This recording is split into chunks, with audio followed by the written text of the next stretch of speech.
Panther City Rebellion podcast is filmed and recorded on-site inside Dead Room Studios located at Platinum Music Complex in North Richland Hills, Texas. You can find out more about this location at platinummusiccomplex.com. That's platinummusiccomplex.com. Also, check out their school for all ages at platinumlessons.com. That's platinumlessons.com. Now, enjoy the show. What's up, everybody, and welcome to another episode of Panther City Rebellion podcast. My name is Justin Ross. Hi, my name is Dustin Schneider. The Dustin Schneider. The. In the blue room, as always, Mr. Craig Youngblood of Western Soul Photography and Mr. Matt Thomas. Look, a full Greetings. room. All four of us are here. We're here. Together. It's been like Again. weeks, months. Don't know what happened. Happy Tuesday, brother. Happy Tuesday. Happy Tuesday. How's it going? It's good. Yeah. Things are good. It's hot as fuck outside. Yeah. Shit. It's so hot outside. I saw a bird blowing on a worm before he ate it. That's It's hot. terrible. That's hot. That's nasty. I've never seen a bird give fellatio to a worm, though. Or blow. So, What you been up to, man? Okay, first of all, for you and Craig, you guys got to go out and do some starlighting. we got to do some star shooting all night. We went to Palo Pinto State Park, which those guys need to sell it as a dark sky park. We were very excited with what we saw out there. Really? And so did half the park, and so did half the couples in the park that were fucking everywhere in the middle of the night. No way. No. Really? That would be What? me. Craig and I walked up on so many people having sex. Not a couple, a plethora. Quite a few. Yeah. Would you say All more along the than park. three? I mean, you're running around the park at 1, 2 a.m. and it's quiet. But this was a big star night. Like, it had been publicized and talked about. There was a giant meteor shower. Wow. It's a really? dark sky night with the Milky Way. No moon. And Of course they're out there fucking. there was all sorts of different things. There were photographers everywhere. Why wouldn't? Also, but then we're cruising around, changing locations, and just coming upon people having fun. Did you tell me you pulled the creeper on one of them where you were like, hey, nice dick? We walked up on this one couple, and they're in this group gazebo that they've built. Nice stone gazebo, and it's got a nice porch that overlooks this valley. And there's a train track down there and stuff. Trains are running at night. Yeah. So we're like, man, we'll set up there. We'll get the Milky Way. Maybe a train will come through. It'll be cool. It'll be a nice shot. We walk up, and as we're getting closer, the female jumps up and runs over to the other side to some chairs and stuff. And the guy just starts like looking at the sky and whistling like, nothing was going on here. We're like, come on, guys. God. Come on. As he's Oh. playing with his zipper. So, and then we were just like, yeah. Nice tits. I mean, star. Shooting star. Sorry. Do we want to make this uncomfortable for him, or do we just want to go somewhere else? Dude, I totally would have. What are you guys doing? Yeah. How's it going? Don't stop now. I got my camera ready. Fuck. Y'all getting some good shots? We're going to shoot this in a really big time lapse. Y'all Yeah. keep fucking. That's some serious blackmail material I thought right I there. saw the moon tonight. But That yeah, is highly racist. You don't know if they were black or not. but we had fun. Craig, have you played with your photos yet? No, not yet. Yeah, I've played with a couple of mine, just seeing what came out. But yeah, There was- it was a good time. People were posting all over. I thought we were going to have a clear night. We were up in Idaho. Wife and I went up there on vacation. And I was all excited. Like, fuck yeah, man. We're on Priest River. This is going to be badass. And then all the fires from Spokane were just covering the sky. It would come and go. It would be like clear, pitch black, nothing. Can't see a star in the sky. Fires from Spokane. Yeah, from Washington. Blue hairs They lighting the city on fire. Or? Crazy enough. Check this out. So And Chaz. the fire started from two different people. One, a guy killed his father and then set 2 acres on fire. Oh, sick. That's true. Second part is the more unlikely but still true story. Guy's mowing his lawn, hits a rock, skips out of his mower, hits another rock, causes a spark, catches the field on fire. Well, don't mow Flint. It's like, What? It's just mow your lawn. Don't mow Flint. Coming from a guy that comes from a family that owned a lawn mowing company here in Texas, I don't think we've ever, out of the thousands of lawns that we mowed, started a fire that way. Like, man, somebody had it out for you, sir. You did something at that last gas station to a homeless person that was not right. And this is God's way of screwing you. That's wild. That's how facts in the world. fire started. Did you know they caught the guy that did the Palisades fire? No. Yeah. Was it one individual? Because I thought it was a handful of people that were out there like lighting fires, like a bunch of crazy people. They started, like a bunch of crazy people started lighting fires to add on to it because of, fuck the rich. Yeah. But this guy, he basically was doing a Luigi type thing. Saw what Luigi did, shooting the head honcho of Luigi? Yeah, Luigi. Yeah. I call him Luigi. But Luigi? I thought you were doing that so we don't get demonetized. Mangiani? So they, this guy saw what he did and was like, you know what? Fuck the rich. I'm going to set a fire and burn up the Palisades. And he did. But they got him. And Really? yeah. Those damn flock cameras. Jesus Christ. And we'll be here all night. Yeah, we'll be here all night on that. Well, applause to Hood County yeah. and their law enforcement being like, no, this is an invasion of privacy. I We're saw gonna that. Cover them all up. Did you see how many are down roof snow right now? No. I haven't really? I haven't looked up to There's see over how many there 300 are. down roof snow from right here, No where it joke. hits 26, all the way down to 1709. I looked on the flock radar and I didn't see Some any dude around put here. it up the other day, and I was counting them. I was like, "That's 300 down roof snow." So, you guys that like to use Amazon, they make these 10 milliwatt green lasers you can buy for under $10. I've heard about this too. And they are a great thing to have in your car to drive around with. And if you see one, just it'll blow that sensor like that. No shit. Yep. I'm in. Yep. You can find it at this link right here. Well, should we introduce our guest? Yeah, let's introduce our guest. All right, man. Well, we have a band in the house tonight.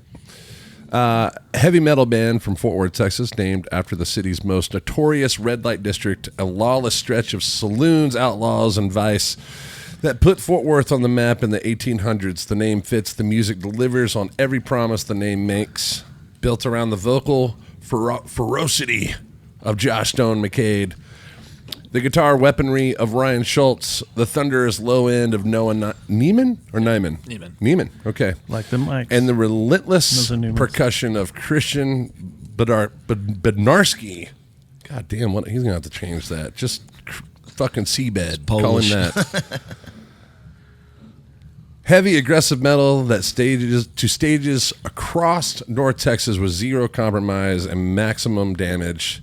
They are new, they are hungry, and they are already turning heads, opening for Cody Parks and the Dirty South on the Steel Panther Tour and building one of the most rabid fan bases in DFW underground. The Bloody Third Ward is just getting warm. Welcome to the show, Noah and Josh of Hells Half Acre.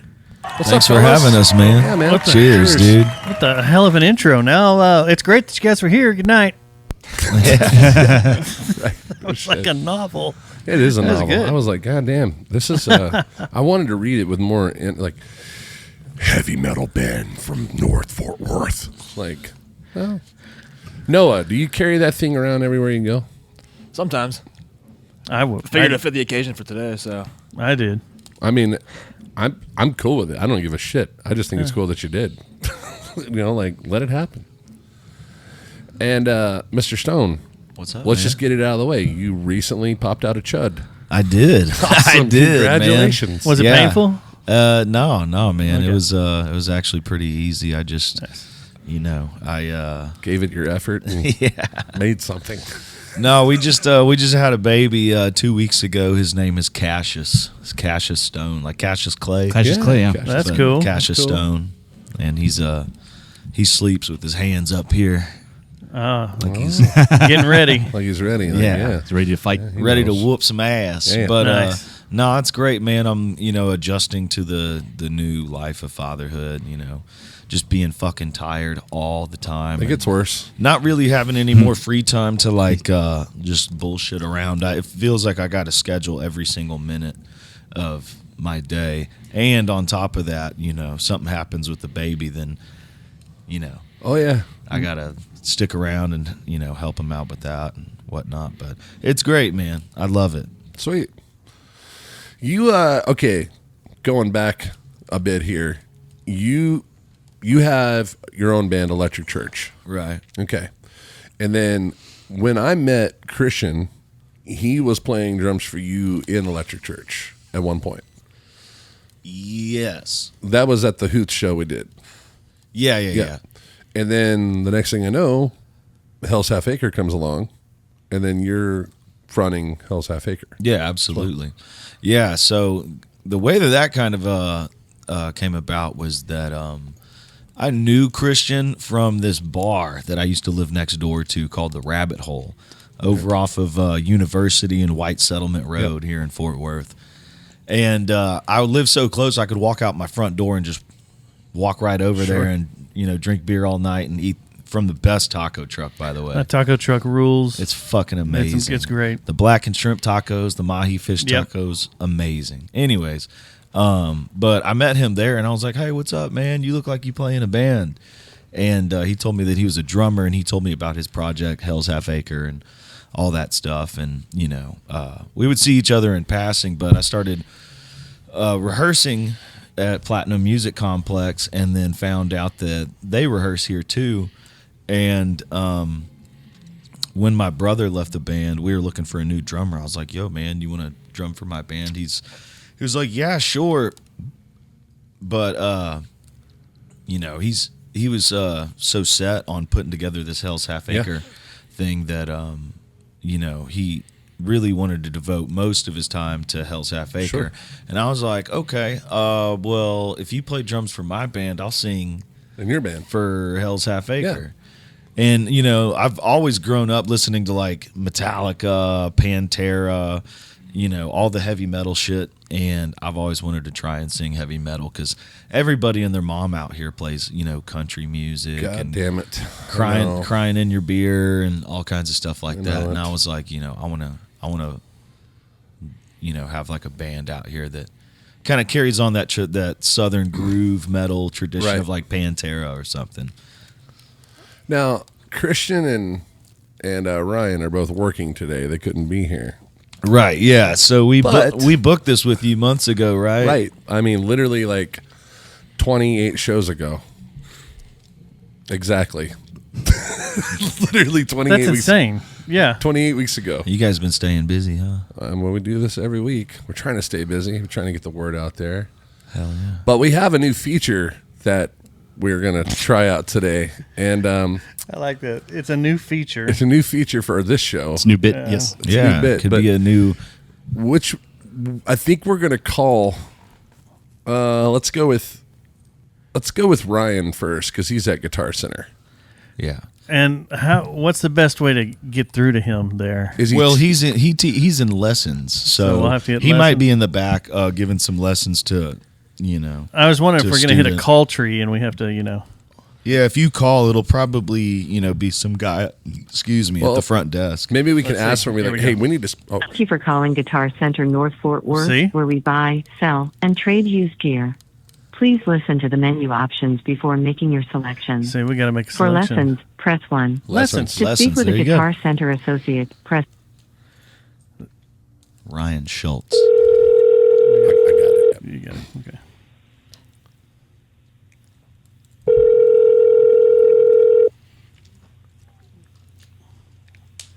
Will it work? There's nothing else to do at Guitar Center. There's no one there today. Just it's empty. Answer the phone. God damn it! Pick up the phone, Ryan. Come Thank on. you for calling Guitar Center Lessons. Go to the We're front desk. sorry we're not available right Let's now. see what that is. You can now manage many parts of your account in your student portal, I'm gonna- including rescheduling Oh. lessons, I updating don't your need to do credit that. card, and viewing your subscription. Let's hit 0. Log See what into your We don't Guitar need Center lessons, we're account the using shit. the email associated with your lessons payment plan and go to My Lessons. Let me out. If you still need help, please leave your name, phone number, and the reason for your call, and we'll get back to you as soon as There you go. possible. Please do not leave any personal or financial information in your message. Thank you and have a great Put your day. credit card number. Yeah, this is David. Listen, my son was just up there with a Mr. Schultz, and he was getting a guitar lesson, and Mr. Schultz detuned, I think that's what you call it, my son's guitar, and he's not talented enough to tune the guitar back to whatever this 440 is. I don't know what that is, but that's why we pay this fucking character money to teach our son these things. And listen, I'm very I'm not happy. I'm not happy. My wife's pissed. Now I got to deal with her, and that is a fucking issue. All right. So, Mr. Schultz, next time, please tune the goddamn guitar back to where it was so he can do his homework. And thank you.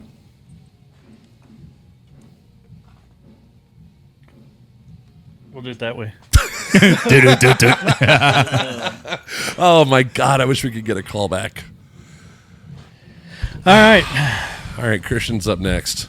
So wait a minute, we're gonna continuously order food, and I gotta Nonstop. And all of us keep asking for stuff. Olive Garden. Because we're going to make this as confusing as fuck. Because while you're ordering, Hey, man, get some breadsticks, too. Yeah, you're right. Yeah. shrimp carbonaro. Shrimp carbonara. Okay, hold on. It's pulling up. Which one is? It doesn't matter. I don't fucking care. Whatever. It doesn't matter. Yeah. Bedford. What are we in? Hurst. Don't they all have the same thing? The one on Altamere. It's the one you want to call, I believe. Is that the number you gave us? The one on Yeah, it is. Altamere? It is. Okay. I'm just looking at menus. I'm trying to get a fucking menu pulled up. Okay, here we go. A chicken Alfredo. I'm just going to start in the bottom and work. No, I'll start in the middle. Give me a Calabrian steak and shrimp bucati. Okay, you ready? Now, will he answer this line? Good to go? He should. He's might. on the to go line. But are we all going to be ordering? Is it just you? I'll order, and you guys push the mics away from me and just We're order going to from. yell in the background. Yeah. All right. Let's see. You ready? Let's see if this works.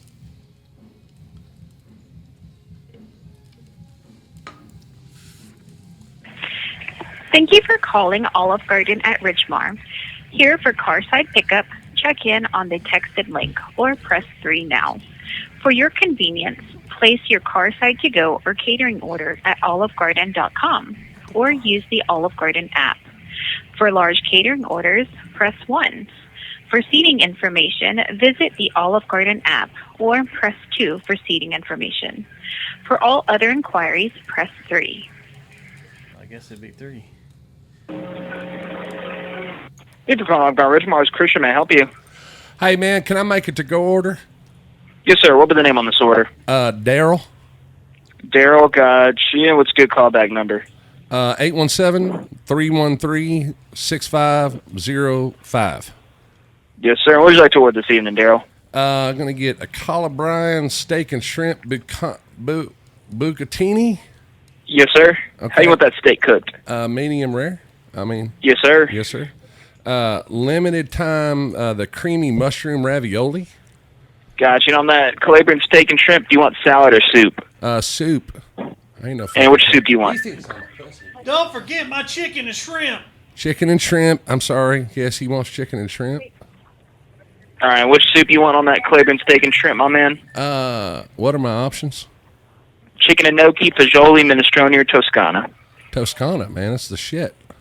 Let's do it. And then the second order, what was that? Chicken Parmesan. Chicken parm, salad or soup? Salad. Yes, sir. A tour of Italy. Tour of Italy, salad or soup with that? Salad. I want a lasagna. Yes, sir. Lasagna. And a Got you. fettuccine Salad or Alfredo. soup? What'd you say? Fettuccine you wanna- Alfredo for the bitch. Okay, fettuccine Alfredo. On that lasagna, do you want salad or soup? What does she want? Get the bitch a salad. She needs it. Christian. What are you Yes, doing? sir. What are you doing, sir? Do you want a salad or soup with that lasagna, my man? Salad as well. Gotcha. Yeah. Got you. Hey man, get some breadsticks. Breadsticks. Can we get is there like a big order? This is a huge party, so is it? Yeah. Can Yeah. you- Right now you have 8 breadsticks in this order. You can add additional 6 or 12 if you'd like. Can we get 18? Is that individual Hey, sticks yeah. or bags of sticks? That's individual sticks. Oh. Do they come in their own bag, or are they all in one big Yeah. bag? They come in bags. All right. That's gross. Going to get spaghetti and meatballs as well? So you want to do the sticks or not? Yes, 18 of them. I just don't want them coming in the 18 of bag. them. All right. Anything else, my man? What about tiramisu? Can we get about 9 of those? 9 tiramisus? Christian, Yeah. you're supposed to be on a podcast right now, homie, and you're working. Yes. This is what you I get was for wondering, I not was like, being damn, here. who's messing with us? We're going to need you to get all that ordered and put it on Dale Frank's fucking tab Yeah. immediately. I got you. I'll charge it to Donald J. Trump. There we go. There you go. Period. .com. What time do you Christian, we get miss off you. work? I get off work around like 11. That's crazy because we booked this thing 28 weeks ago. Yeah, we didn't know because Josh didn't confirm if it was going to be like a thing or not because Ryan had to get off. Sold you down the river, within a week. Josh. Sold you down the river, brother. Hey, you Damn. sold out the guy that just had a baby? God damn, Christian. Go sell us spaghetti with meatballs. We'll holler at you later. Hey, wait, Christian. Yes, sir. There's a big debate right now of who the sexiest in the band is. What's your vote? I'm thinking a mixture between Ryan's pubes and Josh's butt hair. All right. That Okay, sounds that'll good. work. Hell yeah, Yeah, brother. Enjoy work, man. We'll holler at you later. For sure. You have a good one. All right, later. Well, that was fucking entertaining. That was entertaining. Get the bitch a salad. She needs it. She needs it. God, it was good. Fuck, I love this. Watch Now he's Ryan saying loses his number. job because of that complaint. Ryan. I just see him Dude, getting did the you computer do- going, delete, everything we ordered. Yeah. He was on it though. Christian wasn't backing down. He's like, "Do you want Yeah. the sticks or not?" Like, okay, yeah, 18 of them. Yeah. Exactly. Take half of one though. I should have done 18 and a half. Shit. Yeah, dude. Take like one out for 5-6 you. items in, I would have been like, fuck you, man. Fuck You're you. not Yeah. eating all this. Yeah. For a big fucking party, man, of Samoans. You ain't got no friends. Wow. Wow. So I got to see y'all. But you weren't with them yet, Josh. They had the guy from Messer Yeah. standing in the sing. This was like when y'all first played. Y'all played here. Yeah. As in medics, Miss? Yeah. Yeah. Oh, cool. Yep. Noah, you've been the bass player since day one? Yeah, pretty much. Pretty much? Okay. And then your guitar player who has a blonde fro. Yeah. Yeah. What's his name? Ryan. Ryan. Okay. God, dude, Ryan's going to catch shit. They're going to believe that message. Yeah. They are, totally, dude. That was believe. They're going to be like, did you touch that little boy? Oh, my God, dude.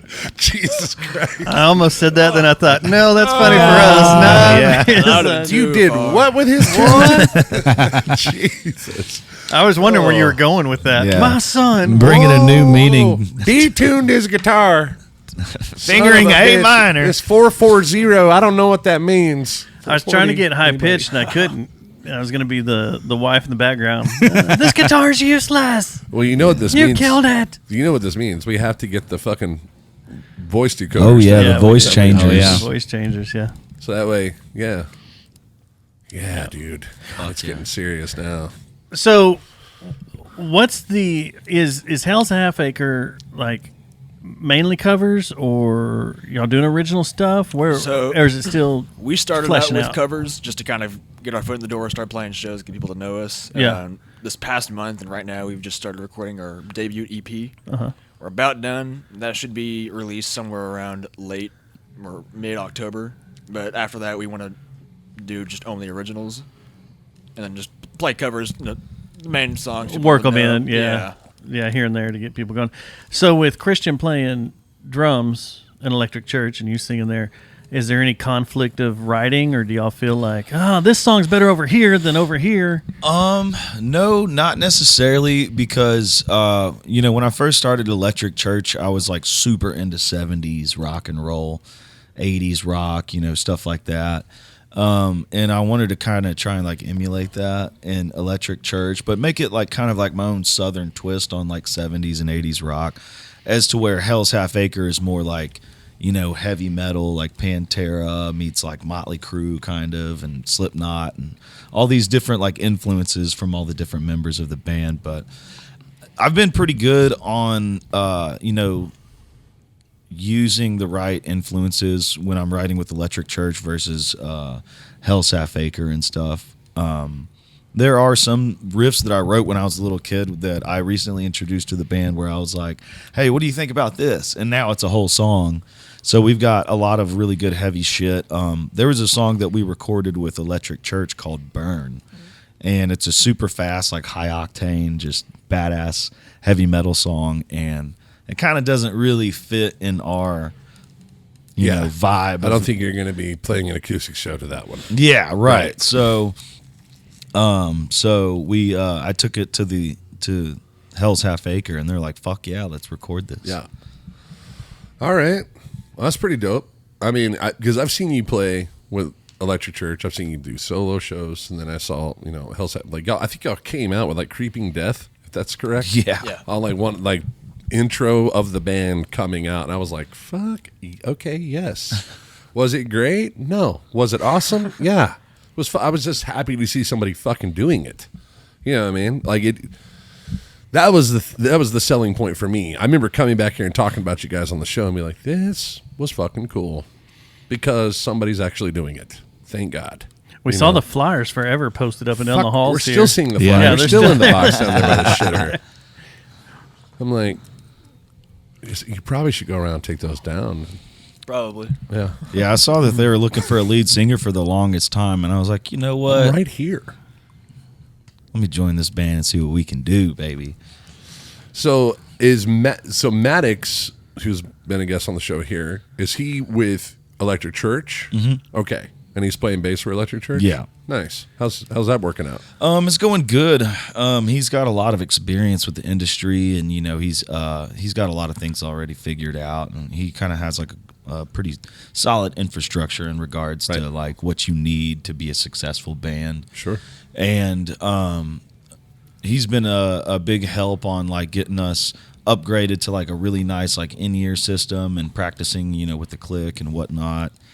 We're going to be going into the studio here like next week or so to lay down some songs as well. There you go. Where are you guys recording at? This place in Dallas, Empire. I don't know. Are you going with Alex? Yeah. Yeah, I've recorded with Alex quite a bit. A guy named Alex at Empire. Alex I've never Gerst. recorded Alex there. Gerst. Uh-huh. I usually recorded Session Works Studios over in Hearst down the road. Right on. It's a really great deal. Sean Lunsford, $500 gets you 10 hours. You know what that building used to be? Because I grew up right behind that building. Really? Yeah. A mink store. Mink? Like mink coats? Mink coats. They used to sell mink coats out of there. No shit. And then it went empty for a little bit. I think they tried to put like a candy shop in there or something at one time, but then, he took it over and made Session Works. Man. So, mink coats in Hearst. Yeah. That's the thing you think about when you go to Hearst. Yeah. Is buying a mink. Exactly. Jesus. All right. That's a lot to digest. It's funny. It's good times. So what did y'all do with Caleb? Did you kill him? Caleb? Yeah. Oh, the old bass player? Yeah. Nah, he left. He ended up taking a bigger job with like Toyota and One of them responsible things. Yeah, he bought it. He Became ended responsible. up buying a house and buying motorcycles and buying a car. It's like, why the fuck am I playing bass? I forgot in he bought a band? house. Yeah, and he wanna was living fucking- out up north, right? Yeah, he's up in Aubrey. Up He in ended Aubrey. up buying a bunch of, just basically Brothers and he's stuff. starting his life. He's got this girl, and I think he moved in with her, and he's got a bunch of overhead and bills and stuff. And being in a local traveling band doesn't really pay the bills as well as Toyota does, so he had to. True. He decided to leave, which I don't blame him at all. Do you guys have anything as Hells Half Acre that's on YouTube or anything like any from your shows or whatever Yeah. that we can check out, like something we could pull up? I think it's just a lot of small clips that are on YouTube. There's still something on there. What would we find it under? Would it be under? Do you have something we can pull up on YouTube? I could. Just check them out and see. I guess it'd be It's like gonna Hells, make a bunch of Hells racket. Half Acre band. It's all right. Yeah. I mean, we have. How has that name not been taken yet? Yeah, I don't that's know. what I was wondering, shocks the too. shit out of me.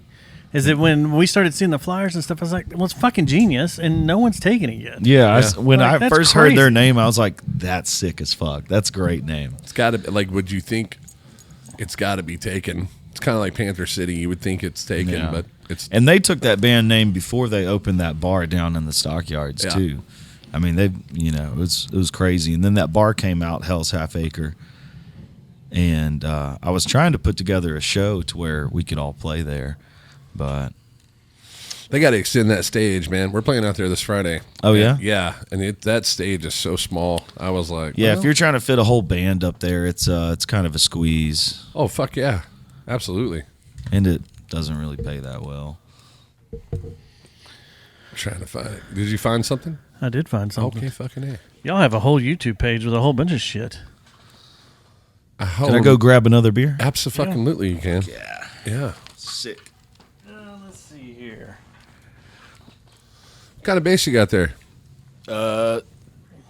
Some Inspector. A Spectre? Right on. If you're gonna be metal, Dustin you here's gotta a be bass player. I am too. Oh, You're in a room full of bass players. It's a wet dream right here. Craig plays bass too. I always associate Spectres with Rex Brown from Pantera. Yep. Actually, did you see the announcement today? What announcement? Rex Brown's signature or something? It's a coming teaser. Yeah, he did a teaser. If you go look on Rex Brown Official Oh shit. on Instagram, he did a little teaser and it says coming 8/25, I think. Oh. Didn't he have a Thunderbird signature? A Gibson Thunderbird signature? Yeah, he did for a little bit.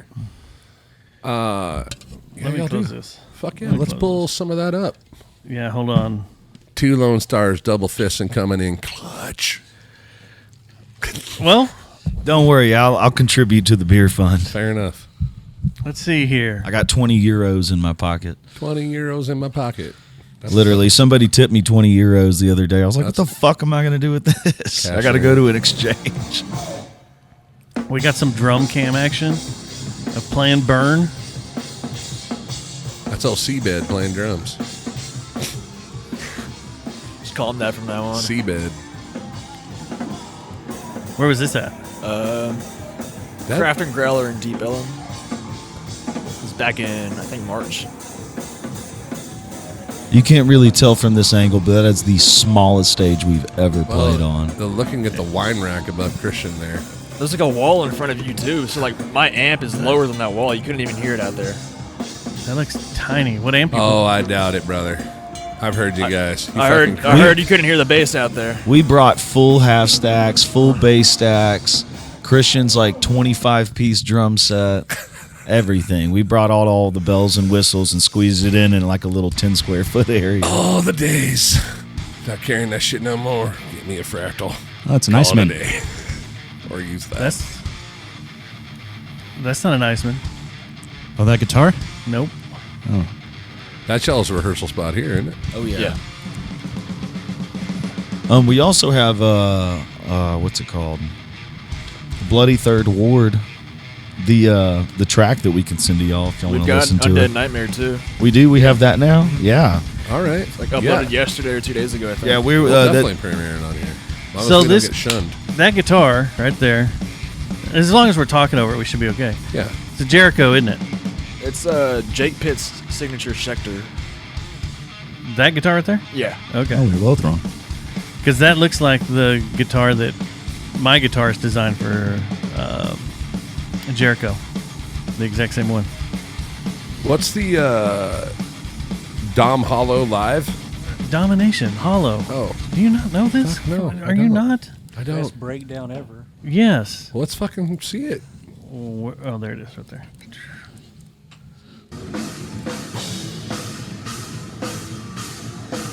There's Backpack Bobby. Oh, that's here.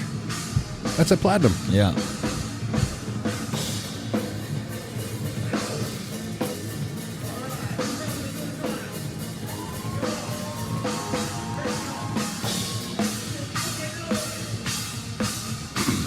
Yeah, I remember that night.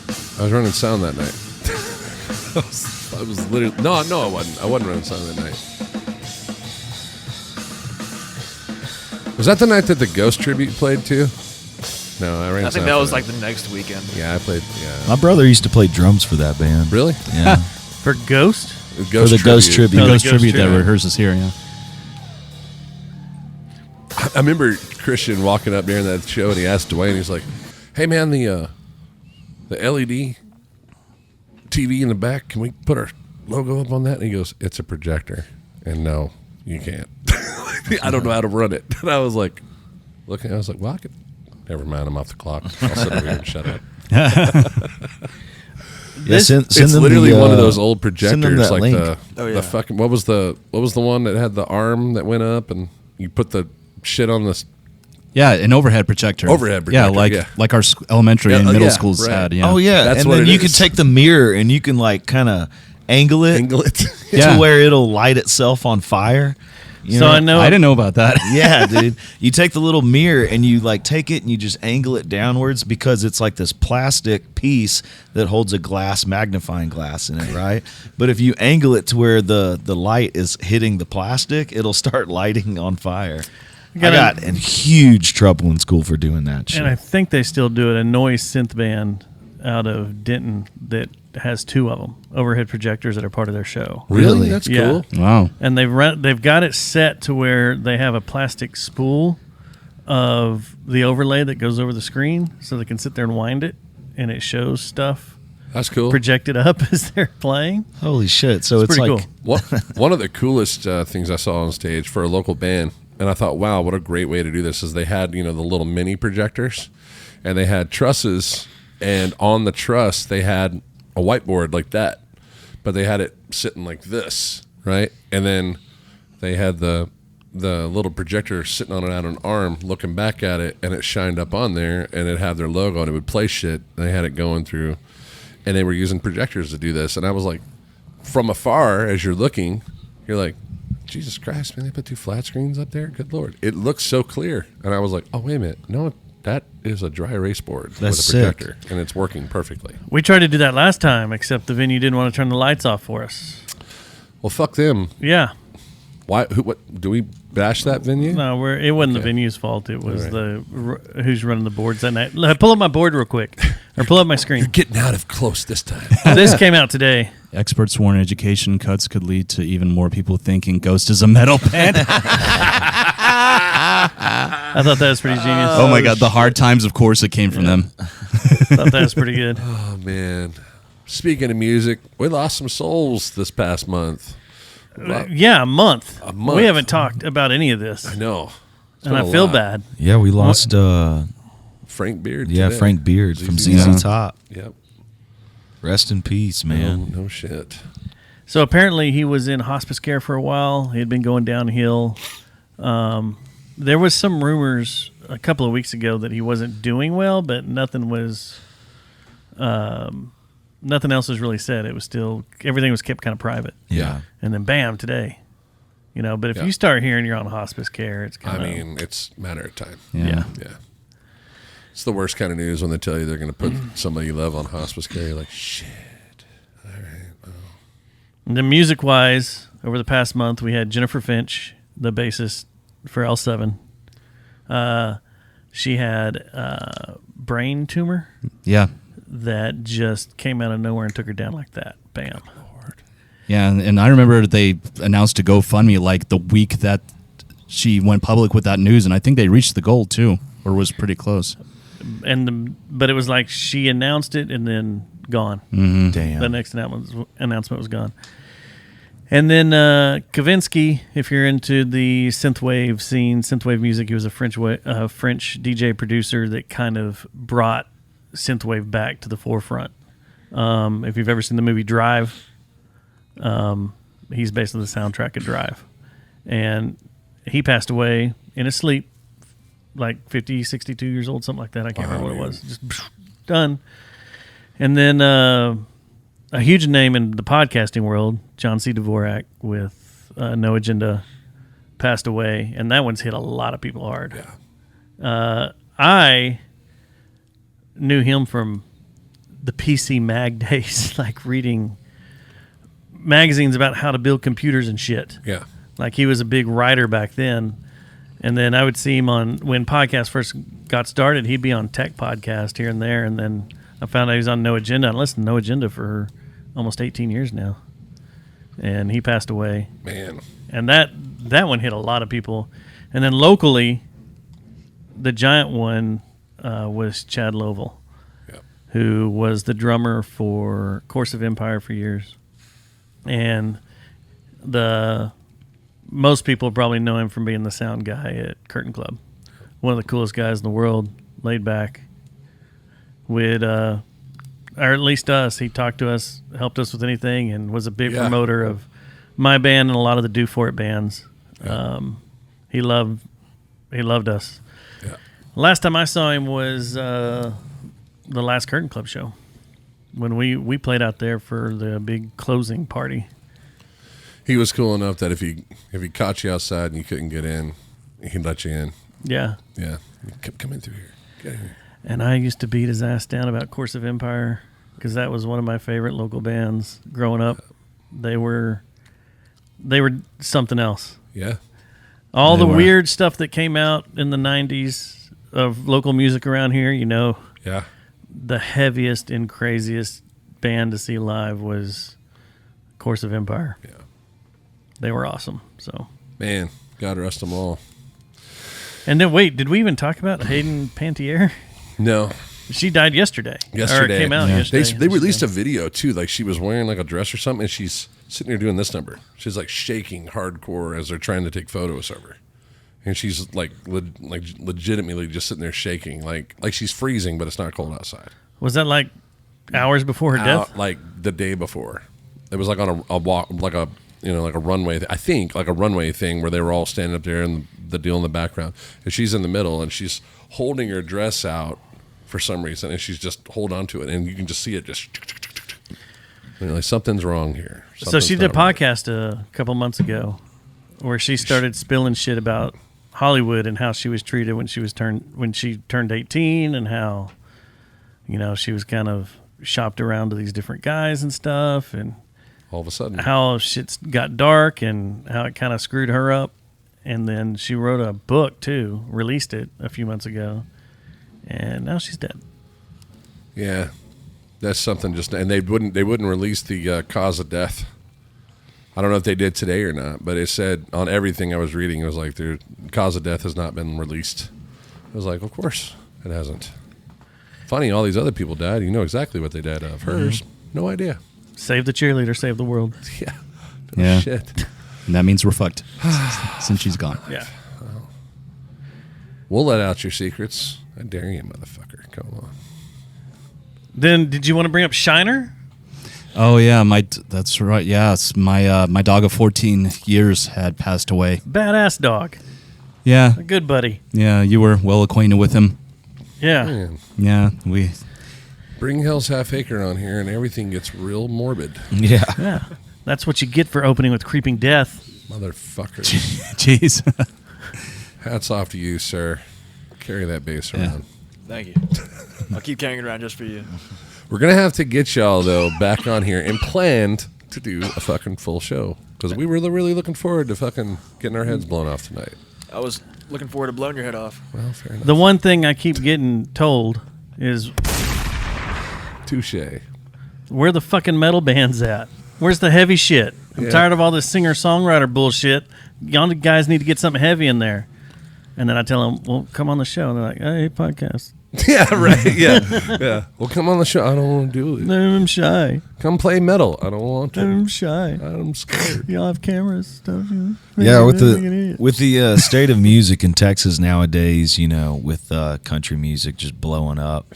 I don't think it's blowing up, my friend. Well, I think it's been blown up for the last several years, and you see like all these people making lateral moves from like rap music and like pop music and Gruntree. Yeah. This is my question to y'all. How are you taking, Josh Stone, how are you taking that? Because you were doing rock and roll in Electric Church. And then how many times did you have people just shit on, like, man, you're too heavy. Can't play here.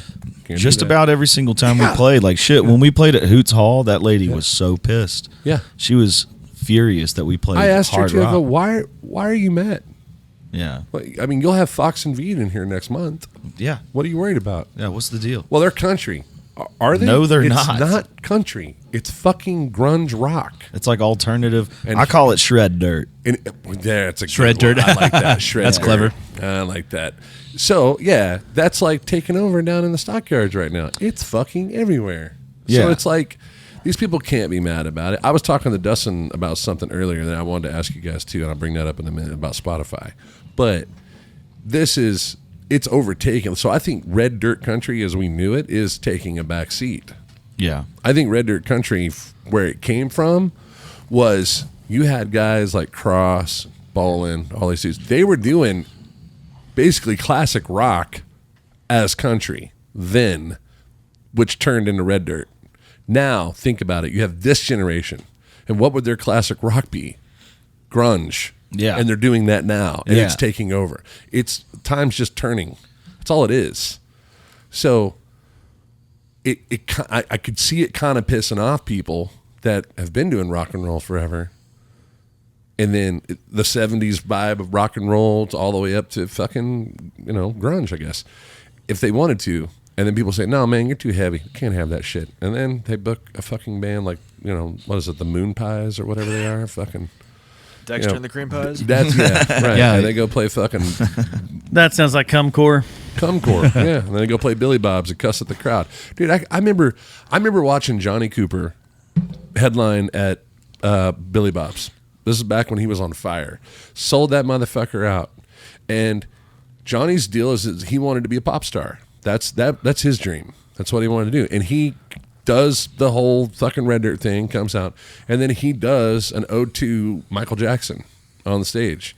And I remember watching owners of Billy Bob's lose their shit over this. I was standing right next to him, and they were just like, I fucking told him not to do this. Like, now you're putting metal bands in Billy Bob's. Well, Why would you tell this kid that's not all to do changed. That? It's completely changed. That was 20 some odd years ago. The ownership and everybody that's running Billy Right. Bob's now has changed. Yeah. Yeah. I'm not saying names, but I wanted to talk to you about somebody we know Yeah. and some of the stuff that he's been doing lately, and I've been watching, and I'm like, Is it bringing Cumcore bands to buddy. I'm just like, man, motherfucker. Like, Billy Bob's? Are they getting into that scene? no, I it's just like that name, Cumcore. Funny. Cumcore. Yeah, it's a new genre. Is the juice worth the squeeze? You know? Well, Duh. you may not want to squeeze on that too hard. Pow. Josh, you need some new boots, my friend. I know, man.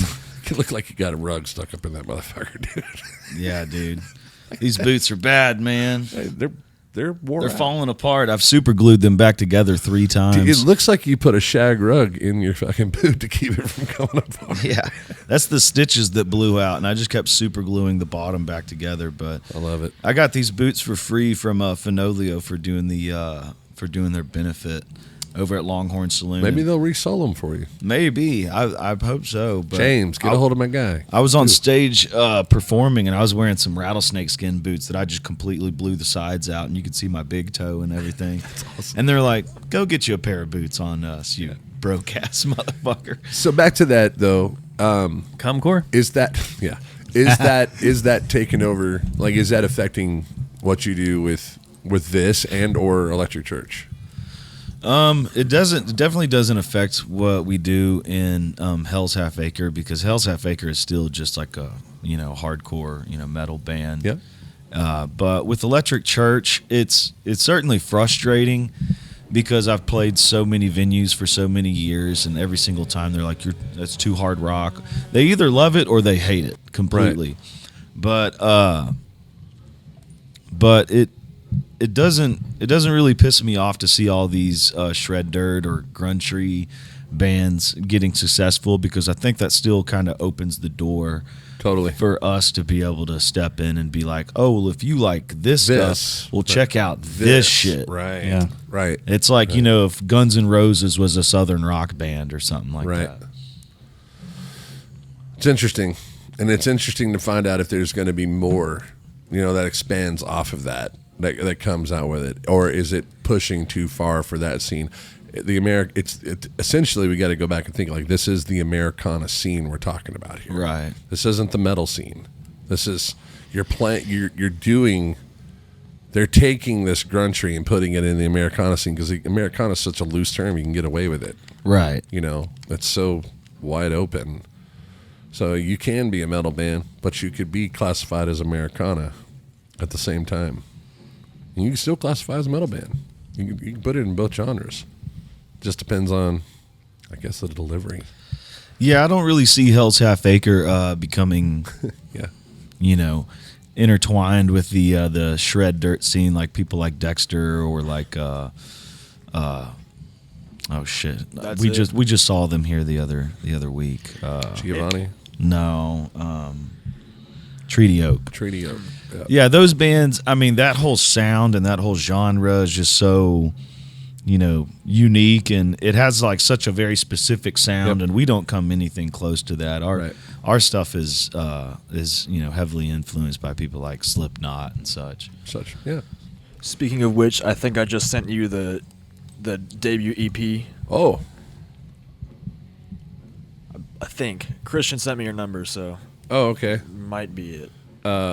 It's a link to it. Yeah. And we've been working with Matt. Yep. At EMP Studios. I used to live over there by EMP Studios, over in the hood. I lived like literally within walking distance of that studio. Had no idea it was there.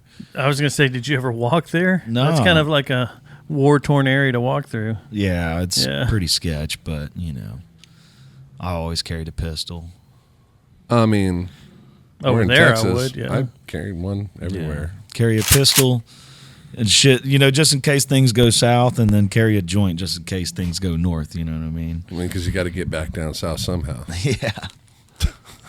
Jesus, we haven't even gotten to talk about the THC laws of Texas. Good Lord, since don't it even all get me changed fucking up. started. Oh man. Yeah, you have 2 gummies on you. And you're going to prison. And that could be up to 99 years. Like, shit. What? Yeah. Yeah. That's a fact. Our fiddle player got sober real fucking quick. She's Shit. like, well, not now. Yeah, that was the last day I drove with weed in my van. Yeah, I wonder how oregano tastes. Fuck. Shit. Might be a little harsher. Maybe I can get a high. We'll find out. Yeah. Shit, man. You get less time touching kids. Oh, shit. That's fucking the fucking nuts. crazy part. It's ridiculous. Yeah. Everything that's changed in this state in the last 2 weeks Is unbelievable. Ridiculous. I think Election year. I was listening to a guy out of state talk about it. He goes, well, I got a theory. I don't think Texas wants these Californians coming back in, moving in, taking over. So what do? Take away the thing they love. Has nothing to do with the actual thing itself. Take away the thing that they love, and it pushes them out of the state. It's the wrong way to look at it, though. I'm like, that's not, no. Whoever that's told not you right. that, just punch him in the face and go, because this is what's going to happen. Well, he was an old man in Idaho with a black dog. They called me a big motherfucker as I stepped out of a truck, but, so it does fit. So Well, he's kick not the wrong. dog first, then punch him in the face. Jesus. So here's the problem. Here's what they just did. The red side of the aisle thinks that they've cleaned everything up and they don't want this getting into kids' hands. Well, you just turned all these kids against you that are going to vote against you Right. and kick you out of office. Yeah. And if it's eventually going to roll in here anyway, Yep. you might as well get it fucking going and start getting this tax money. Yeah, that's Totally. And, you just open the floodgates for open more the of it trying floodgates, to get it going, tax it. and tax it. And by banning it, you just open the floodgates for more of it to come across the border of Mexico. Yeah. The GDP for states like Colorado, Washington, Arizona, California, all these countries who legalized it and they tax it, the amount of tax money that comes in from just, hemp is astronomical. Yeah. But then you look at a state like California that's just in shambles because they don't know what to do with that money. Right. Yeah. Besides put it all in their pocket. Yeah. Oh, no shit. Well, that's their You gotta, fault. Colorado's not far off, man. Like with as much as we've gone up there this past year, we've noticed it in the subtlety, little things, like just in the human being. you know, like we went to a restaurant. There was one time we went to a restaurant, and it was the biggest stoner thing you could think of. Like we sat down at the table, and he's like, "Can I get you guys something to drink?" And I was like, "Sure." Do a Sprite, iced tea, blah blah. He came back with like a completely different drink order, and I was like, "Well, he didn't order any of this, but well, I guess we'll drink it." You know. He was like, "Can I get you guys something to eat?" We ordered food, came with a completely different order. I was like, "Dude, none of us ordered this." Like he just couldn't. He's writing it down. But he just couldn't process it. I said, "Dude, none of us ordered this." He's in the back hitting dabs. This is a barbecue joint. Like, this wasn't, like, fine dining, but it was a barbecue joint nonetheless. There was families in there eating and shit. Brings us our food, and I was like, "Can we please get some utensils and napkins, salt and pepper, you know, things that come with eating dinner?" You know what? Actually, fuck this. I'm leaving. I left. Yeah. I was like, "You guys can sit here and eat." I went across the street to McDonald's and ate. And that was fucking rough too. Wow. Like I was like, "Can I get a 20-piece nugget, large fry, and a Dr. Pepper?" And they gave me a burger, fries, and a Sprite. See, my experience is the complete opposite. Because when I was going up to Denver all the time and doing photo shoots and we stuff didn't go up to there, Denver. but when like I was hanging out in the crowds with a bunch of hip hop artists, graffiti artists, the guys from Blood Incantation, you know, all sorts of bands, and snowboarders. Yeah. None of them smoked because they didn't want it to affect what they were doing. Sure. They wanted to have Totally. clear heads. And I was like, man, back home, our music scene, Yeah. fucking, Yeah. Yeah. you put anything out there and they're just soaking it in. I got a story about your bass player that you'll laugh about, and I can't say who, but one of our friends here at Panther City managed to have a good time with Maddox right before he played a Messer show, and we know Maddox to smoke a lot of weed. Oh yeah, a lot. Yeah, he smokes like Willie Nelson. Well, he had never met our buddy before and smoked right before he went on stage, and he stopped in mid-conversation. He was like, "Fuck me, I'm stoned." He's I like, can't do this. And he had to get on stage and perform, and we were just watching it, and he was like, trying to find where he was, and I was like, "What the fuck did you give him?" He's like, "Man, it's my own stash." Jesus. I was like, "Holy shit." Yeah. Yeah. Yeah, he knows who he is. He's laughing. Yeah, he's definitely he's gotten me pretty damn stoned for the longest time. I remember when we went to Idaho to go play that Gordy's Highway 30 Fest thing. Dude, in that bus, 22 hours, just I know. joint after joint after joint for 22 hours. Like, We told that story on the first episode. And driving. Middle of the night, I almost fell out of my bunk, and I walked up there, and I pulled that curtain back. It was like Just chong smoke. cloud. And he's just got pre-rolls, and he's just taking one out of the bin and putting it down the smokeless ashtray, just on rotation, doing like 90 miles an hour in that fucking Prevo, Yeah. flying through the dark, headed to fucking Northwest Texas, 2-lane roads, towing a trailer, and he's just...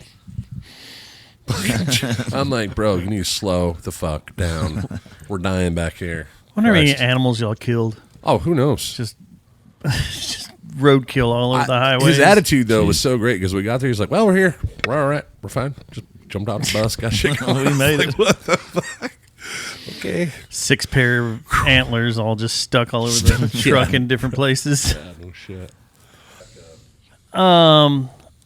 We got something special going down tonight. Yeah. We got a guest joining us on our hotline, on the Panther City Rebellion hotline. You may have seen his shows back in the 80s on PBS. You may have bought one of his guides when you travel to other countries Portland. or around this country.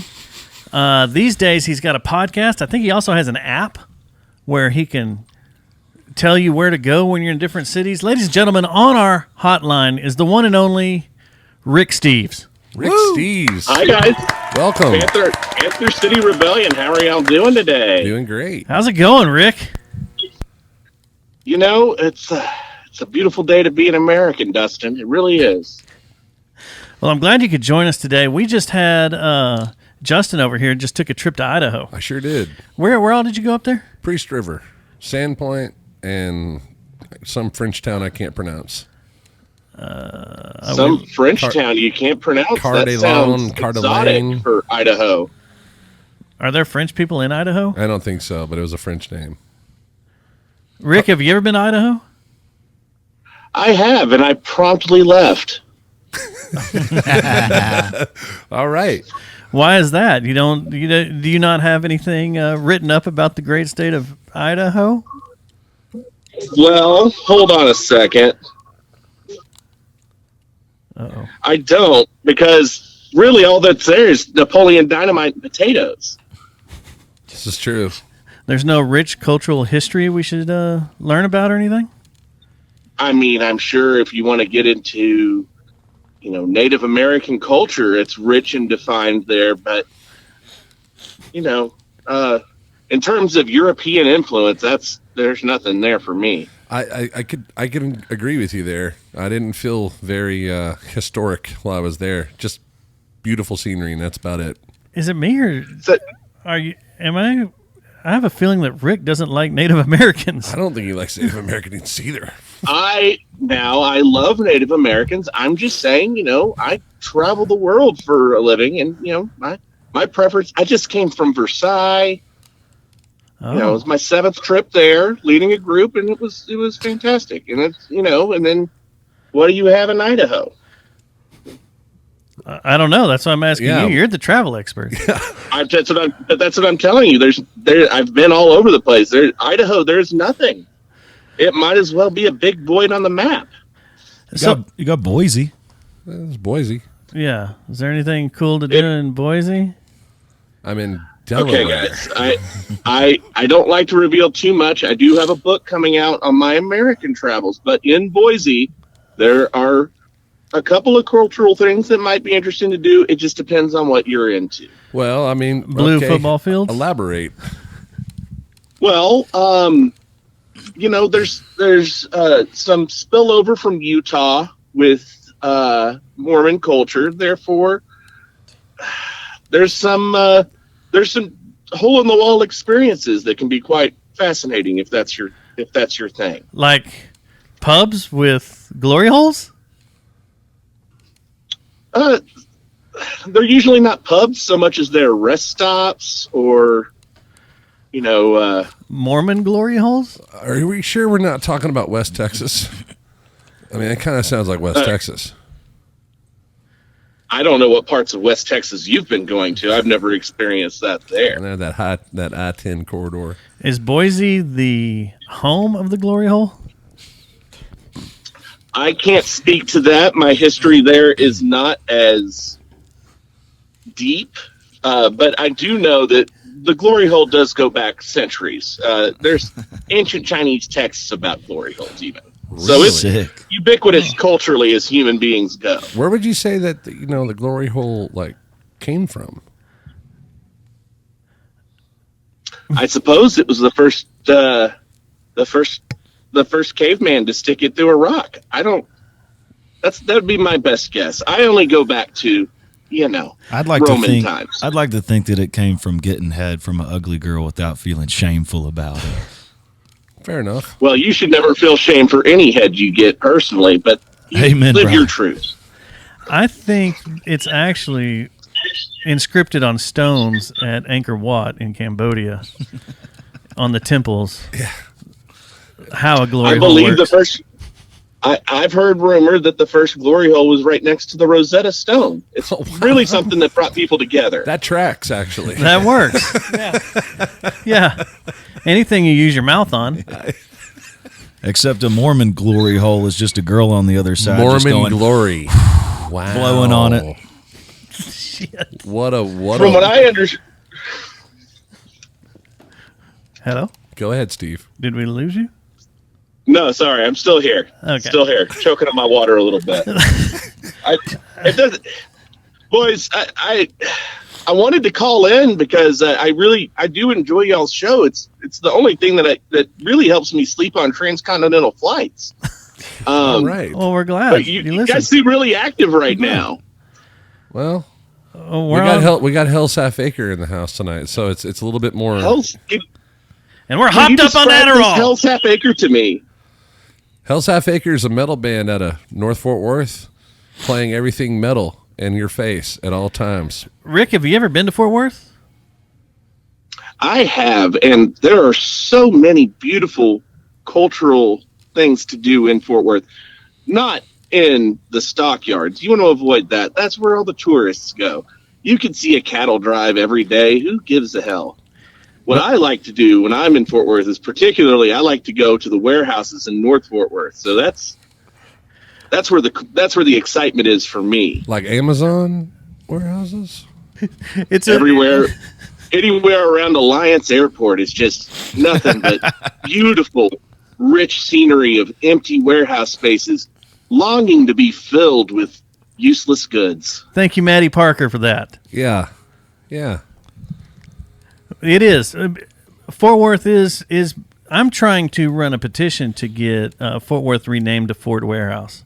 Fort Warehouse. Yeah. Yeah. Because that's all it is. So- that's all you see. Besides construction. Here's what I'm Fort interested in, Worthington? because like I said, North Fort Worth in particular with the warehouses, my favorite. Is that where this Hells Half Acre practices? Are they occupants of the warehouse culture up here? Shit, we probably should be. I mean, I guess Platinum might be a warehouse of bands. Could be, yeah. A storehouse of bands. Storehouse of bands. Yeah. Take your choice. Which one you want? Because this place used to be like City Hall, and now Yeah, it's this just, was the mayor's office. And the police department too. And This was the jail. mayor's office? This is, yeah. Holy shit. You're in the mayor's office. Imagine all the head that he got in here. Yeah, that's what that hole is over there in the corner that we covered up. Glory hole wall. I have to ask. I've never heard of this Platinum place, but it sounds like, is it some kind of archive for bands? Yeah, I think you should come and write a whole book about it. An In entire fact, book. a 3-part series. And you could have called it 300 rooms, but now you can call it 305. Yeah. The biggest rehearsal space just got bigger. Yeah, it did. It did. What? How so? Did they build onto it? It sounds like it was already a massive. They took Undertaking. one massive room and turned it into 5 rooms across the hall here. Yeah, they had this nice state-of-the-art recording studio and decided to chop it up. Into 5 Into rooms. 5. Yeah. Great. So now My. it's 305. Capitalism, I Yeah. believe, is the word there. Yeah. Yeah. Hey, Rick, Speaking of, go ahead, Dustin. I'm sorry. have you ever been to St. Louis? Yes, I have. I have been to St. Louis. One of on the Second only to Cleveland. St. Louis is second to Cleveland. Okay. Wow. Okay. One of the guys But on it's our a show close just went up second. there. He went up there for a Muppet show. Wait, say that again. A Muppet show? Yeah, you want to explain yourself, Matt? Yeah, it was a play called Robopocalypse, the musical. It was basically a dystopian play about a tech bro who has a robot and becomes sentient and basically jumpstarts the apocalypse.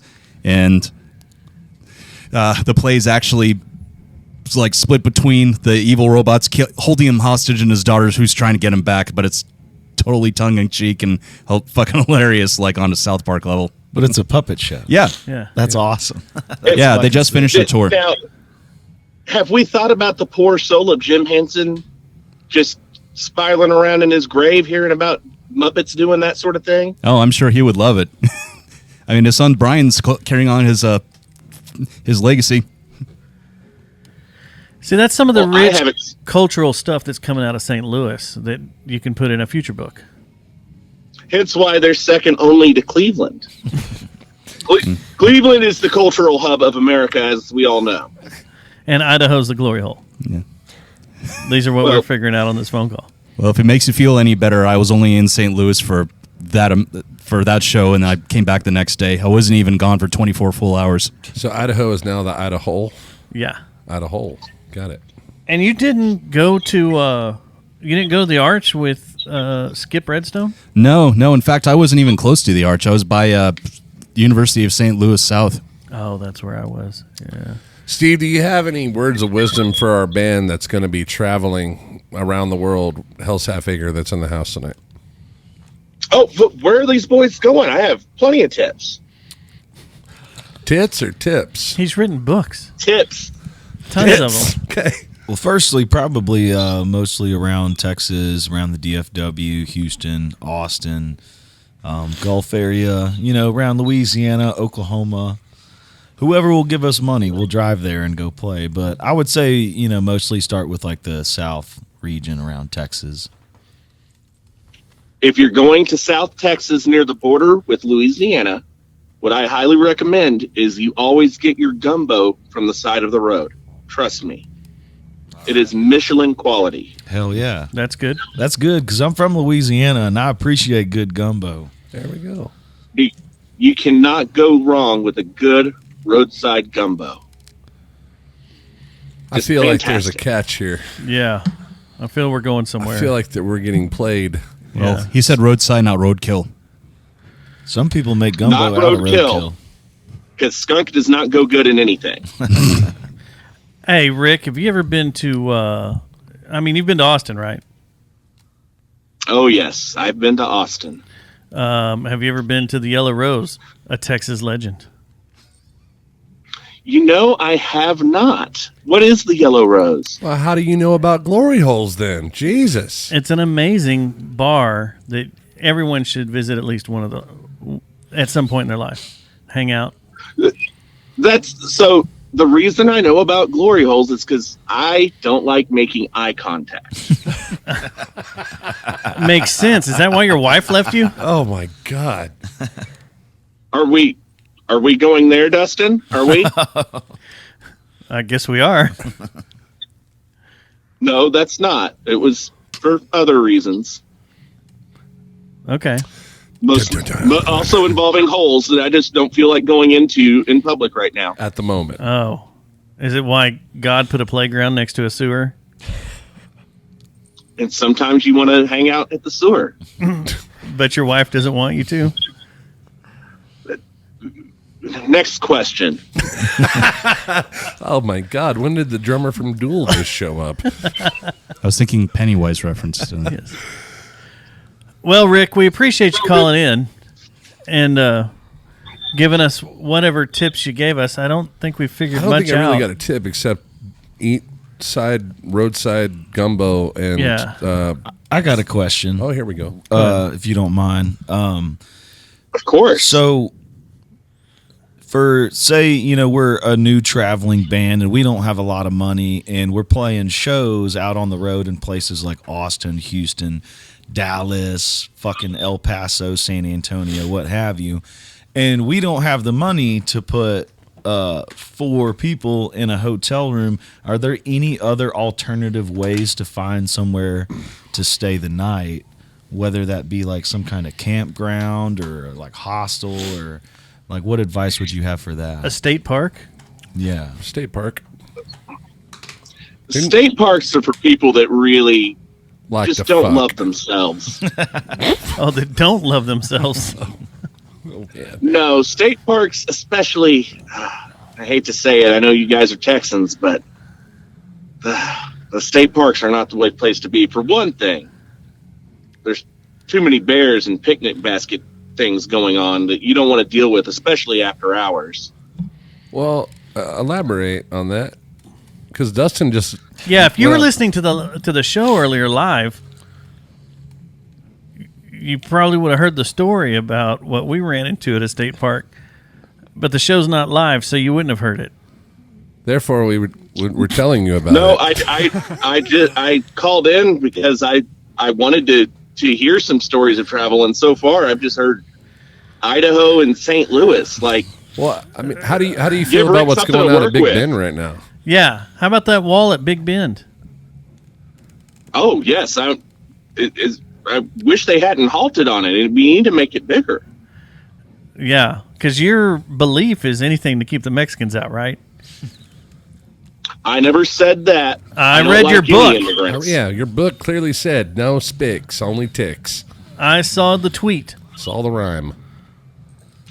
No, I am anti anyone coming here. Okay. It's no one's.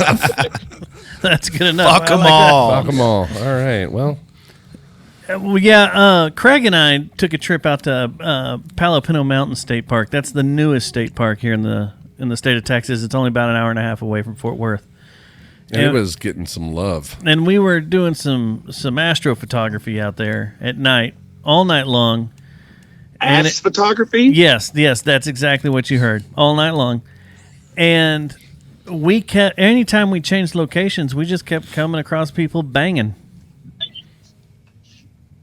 Really? Yes. Were they making eye contact? Because that's fascinating. Well, we would come up to them and they would jump. I guess they would kind of look at each other and they'd jump and run off and put their his and hers things back into where they belonged. They must not have been that committed then. No, they gave up. So obviously they weren't into the swinging or orgy community. If there's anything I don't like, it's a quitter. I tell you, man, that guy should have just high-fived you, Dustin, and then you kept on going. So why'd you quit your wife? Oh, my God. Hey, Rick, it's great you calling in. Yeah, I guess, I can't wait for this to come out so I can have something to finally go to sleep to. You're welcome. Thank you. Since the Ambien doesn't work anymore for me. We appreciate you calling in, and we hope to hear from you again down the road when one of us makes another trip somewhere. I got a big 2-weeker coming up. Yeah, I'm going to Huntsville. Where are you going in 2 weeks, Dustin? Arizona and Utah, into the desert to disappear for a while. Oh. I don't think you have to go to Utah's Arizona. right next to Idaho. Yeah, I'm not going that far north. Side trip. Not that far north, and not near the Mormon compounds. Shit, this Friday I'm going to Tulsa, Oklahoma to Hard Rock Casino. That'll be a fun time. Now that is a cultural playground. Tulsa, Oklahoma. Yeah. Especially the Hard Rock Cafe. The best American cuisines at a Hard Rock Cafe and casino. And yeah, they got a good diner in there for sure. The story of MC 900-foot Jesus begins in Tulsa. Mark Griffin? What? That's his real name. Yeah. Really? Yeah. Well, the local artist, but where he got his name is from Tulsa, Oklahoma, and it's kind of awesome. Hell yeah. It's a good thing to look up on Wikipedia. I actually know this story, yes. Yeah. It's amazing to ask people the guitar at Hard Rock, is it a Gibson or a Fender? It depends on which one. What was it first? I mean, a Gibson, I think. Yeah. Yeah. But they have. Oh, I thought you meant the shape of the hotels because they've changed them. Yeah. For where they are. Yeah. All right, Rick. We appreciate it, man. Thanks for calling in. Hey, watch out for those glory holes, man. Be careful. Yeah. Stay clean. Again, as long as you don't make eye contact, they can't hurt you. Okay. That's the one thing we've learned out of this entire phone call. Yeah, it was so full of knowledge. If there's anything we learned today, it was glory holes. Well, stick your dick in, but don't make eye contact. We'll see you later. You boys have a good one. Goodbye. Yeah, it's all fun and games until you feel stubble on the other side. Yeah. Yeah. And teeth. God damn it. Teeth. Dick hasn't been the same since. Just raking. Fucking Love's gas station just. Yeah. Yeah. Yeah. Son of a bitch. Yeah, I didn't like when I was younger and I was the. Never mind. What? Dude, Jesus Christ. Just stop with it. Oh, What are you gonna say, altar boy? It's getting brutal in here, man. Were you Catholic? No. Okay, then be quiet about it. But what I'm saying is, when you're growing up, you're not experienced with things, and your girlfriend may not be too experienced with things. That's part of growing up. Yeah, you may get some stuff scraped up and brace face pulled. Sometimes you just got to do it yourself. Yeah. Was small enough back then. I didn't even have to remove any ribs. God, Jesus Christ! Shout out to Marilyn Manson. Yeah. Yes. Hey, we put out a new record this week. Did he? Yeah. Oh. Was it about beating up women? Did you see that? I haven't made it that far yet, but Did you see all that? No. Them getting accused of beating up girls that come in there, like torturing women, torturing them. What is this 94 again? Yeah, I'm like, I mean, well, this is like what he was doing on tour back in the heyday with Nails and the Downward Spiral tour. When he was opening. He's now become the Garth Brooks of rock. Yeah, it's like, but it's worse because he looks like the Crypt Keeper. Yeah, or Chris Gaines. Or Chris Gaines. There's been like 8 books released about shit he's done in the past about pissing on chicks and beating them and tying them up and now it's offensive. Yeah. In the time where it's completely normal. Yeah, he's like, you signed an NDA, man. Yeah, you signed it. Well, 20 years is up. Well, it's like, I mean, all this shit that's coming out about what rock stars used to do, Yeah, like Led Zeppelin shoving a shark up a chick's pussy in Japan Yeah, like- or something like that. In the 60s and 70s, She asked for it though. She's like, I don't think you can get it in there. And Jimmy it was like, Page was like, watch me. Watch me. Yeah, back when the Coke was pure. Oh man. Now it's every snort is a fucking life. You're rolling the dice, Russian baby. roulette at every. Like, yeah, man, okay, I'm still alive. I shit you not, man. We played at a motorcycle rally recently, Electric Church. My band did, and after the show, you know, there's a bunch of like bikers and like, you know, bikini girls and all these different people, and everybody's like, you know, drinking and doing blow and stuff like that, and all of a sudden this girl goes down. I'm sure. She did a line and it ended up being fentanyl, and I think someone told me that she died. Well, of course she did. I was on. All it I takes was like, is a smidget. yeah, dude. Yeah. It was nuts, man. You can't roll the dice with that shit No. anymore. No. I'm gonna stick to weed and beer, man. That's all I need. Until they figure out how to put fentanyl to make it start smoking in your weed, and Fuck, then we're man. screwed. Then we're fucked. You I imagine- wouldn't be surprised if Texas started doing that, trying to get people to stop smoking weed. I think Texas is going to pull the fucking Uno card, and we're just never going to see it coming. Like next year, it'll be like weed's legal. We'll be like, what? What the fuck just happened? Make up your fucking What mind. the hell just happened? I mean, if the midterms don't go the way they want coming Right. up, Yeah. that could be exactly the way out Oh of it. yeah, we'll start seeing all the things that come around every 4 years come popping up. So I saw that a casino got their license in the state of Texas. What? What? It is on Indian land out in, or Native American land out in East Texas. Is where they're building it, but it's the first real casino to be built in Texas. Oh wow. A lot of the surrounding states have been lobbying really, really hard to prevent Texas from legalizing gambling Because they make so much money off of it, yeah. So I come from Shreveport, Louisiana. If you guys have ever driven through Shreveport, Louisiana, Yeah. Stayed there. Driven it's like there, Vegas for people who can't afford to go to Yeah, Vegas. It's right. like, you know, you just see casinos everywhere. Fuck! Look at Durant. Look at WinStar. Like Yeah, they- WinStar, They Durant, thrive Tulsa. off of Texas. All of them, yeah. Last time I ran the numbers and did a little thing on the old podcast, it was like $8 billion a year leaves this state for the casinos around us. You want to hear something kind of crazy on casinos about WinStar? This is pretty nuts, and Craig and I found this out through Paratheory. Right as you cross the Texas border on 35, your first exit you can take, there's a gas station right there. Make the U-turn, go back towards the Red River, and on the left side, that was a mob dumping ground Really? forever. It was- Really? and there's a whole graveyard back there, but if you try Train and go back station. there, yeah, pretty much train station of Yellowstone right there, bam, on the other Yeah. side of the Red River. But it was a mob dumping ground all through the 1930s and the 40s and the 50s. Like this was the spot, and it just how ironic that 2 miles up the road is one of the biggest casinos in Oklahoma. You know what I mean? That fuels North Texas. North Texas fuels it. But yeah, and there's a whole, I forget the what it's called. biggest- Craig and I talked about like going out there and camping one night because they have all this paranormal activity and shit that happens out there. We're like, well, let's just go fucking camp. Did y'all go do it? We didn't. Oh. And now I think they're built, like someone's bought the land and they're building right there. But the graveyard's still there. There's all kinds of videos of people going up. It's got a name. Do you remember what it was, Craig? What the name of that place was? I don't remember. I don't remember either. You can look it up. Mob Dumping Ground 35, Oklahoma, next to WinStar. I'm sure you'll find it. It has a certain name. So I came across a video not too long ago that explained the train station in Yellowstone. Okay.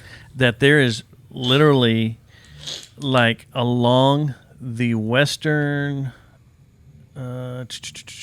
border of Wyoming, right up there around the Yellowstone area, there's a 10-mile wide strip, 10 mile wide by like 100-mile long north to south strip that has no jurisdiction. Nothing can touch it. Yeah, I've heard this. And so that's the area that is referenced as the train station because there's no one out there to look at anything or any Nobody will ever find law you. enforcement that runs that area. That's what I heard a So lot nothing can be about Native American land. People go missing on, you Yes, that's true. Those are skinwalkers. know. Yeah. They come out and they Is that what we're calling them Okay. now? I mean, maybe. I don't know. I'm kind of find interested, out. I'm kind of interested in what you were talking about earlier, like going out there and seeing if we get shut down for trying to find what we want to find. Like, I'm all about that. I'll do a. This will be a good test run. See what the hell happens. When are you going to do that? In like about a month. On like a Friday or Saturday night? What? I'm going for 2 weeks. Oh. Yeah. And like 4 days of that is in Sedona. Yeah. Hell yeah. I'm gonna have fun in Sedona. Gonna go find the energy vortexes and then go find this this ranch, this Bradshaw ranch. That yeah. The story behind it. The more shit I read about it, is like, what the fuck? First off, government just comes in and goes, "We're taking your ranch, eminent domain." Right. Same thing with Skinwalker Ranch. Yeah. Same exact story. But the guy still owns it. Nope, not anymore. They were doing a TV show on Travel Channel forever on there, Yeah. and then I found out from the producers of the show that ranch actually got moved to Texas, and they used photography and videography from what they shot before out there, but it's all shot here in Texas. It's whole bullshit. Oh, really? Yeah, that's what they've gone to now? Correct. Like okay, like you were talking about that train station in Yellowstone. They were shooting all that. Half that shit's shot right here in fucking South Lake and in Keller, and they use Hazlitt. Like same thing for Landman. Like, you ever wonder why? Well, I knew that. Yeah. Well, I mean, that is not those aren't reality TV Right. shows. Those are correct drama Scripted, TV yeah. shows. But Scripted, the Skinwalker, it's the same premise. Like, they're saying they're there, they're not. They're in fucking Weatherford. What a bunch of bullshit. It's bullshit. It's all bullshit. Like, wondered why everything Ghost looked like Adventures Texas. I was is like, the biggest fucking fraud of them all. Like, all of them. Wow. Yeah. Like, I wanted to do, like, just a short, not even a podcast, just a fucking TikTok of outing the fucking bullshitters around Texas. And, I mean, one of those being Hill House out in fucking Mineral Wells, the biggest bullshit story there is. I've got the owner on camera talking about how he did a cash cow. Literally, like, it was an old house. He didn't want to fix it up. And he found out that there was, like, down the street, like a mile away, there was a kid that got hit in a car accident. And he died. And so he changed it to that he died out in front of the house. And he haunts the house. And there's this little kid that haunts the house. And it's completely haunted. It looks creepy as fuck because it's old as shit. Yeah. It was built back in the 20s. Yeah. Like, it's been there for fucking ever. But there's no recorded death on the property. There's nothing. But in their story, fuck, all these people died there, right? And this place is haunted as it fucking can be. It's a cash cow. They charge $250 a person, up to 6 people, and you get it from 6 p.m. to 6 a.m. That's nuts. And they book it out. Well, see, and that's the only thing that, like, Skinwalker Ranch has always been a thing. Like, whatever, the mutilations of this cattle and stuff. Someone could go in there and totally do that shit. I mean, but when I start reading on this place, and it's stuff that is like not made up. I mean, the Chamber of Commerce for Sedona just writes in there, it's like, this is what happened. A family owned it, and then the government said they started talking about the stuff that happened, and they have a picture, which they showed on a bunch of these little shorts I saw, but it's a picture looking out their kitchen window, and a rectangle portal has opened on the side of this mountain, and there is a craft coming through it, and it's taken on film, and they developed it on film, on photographic paper, and they're like, and this was old,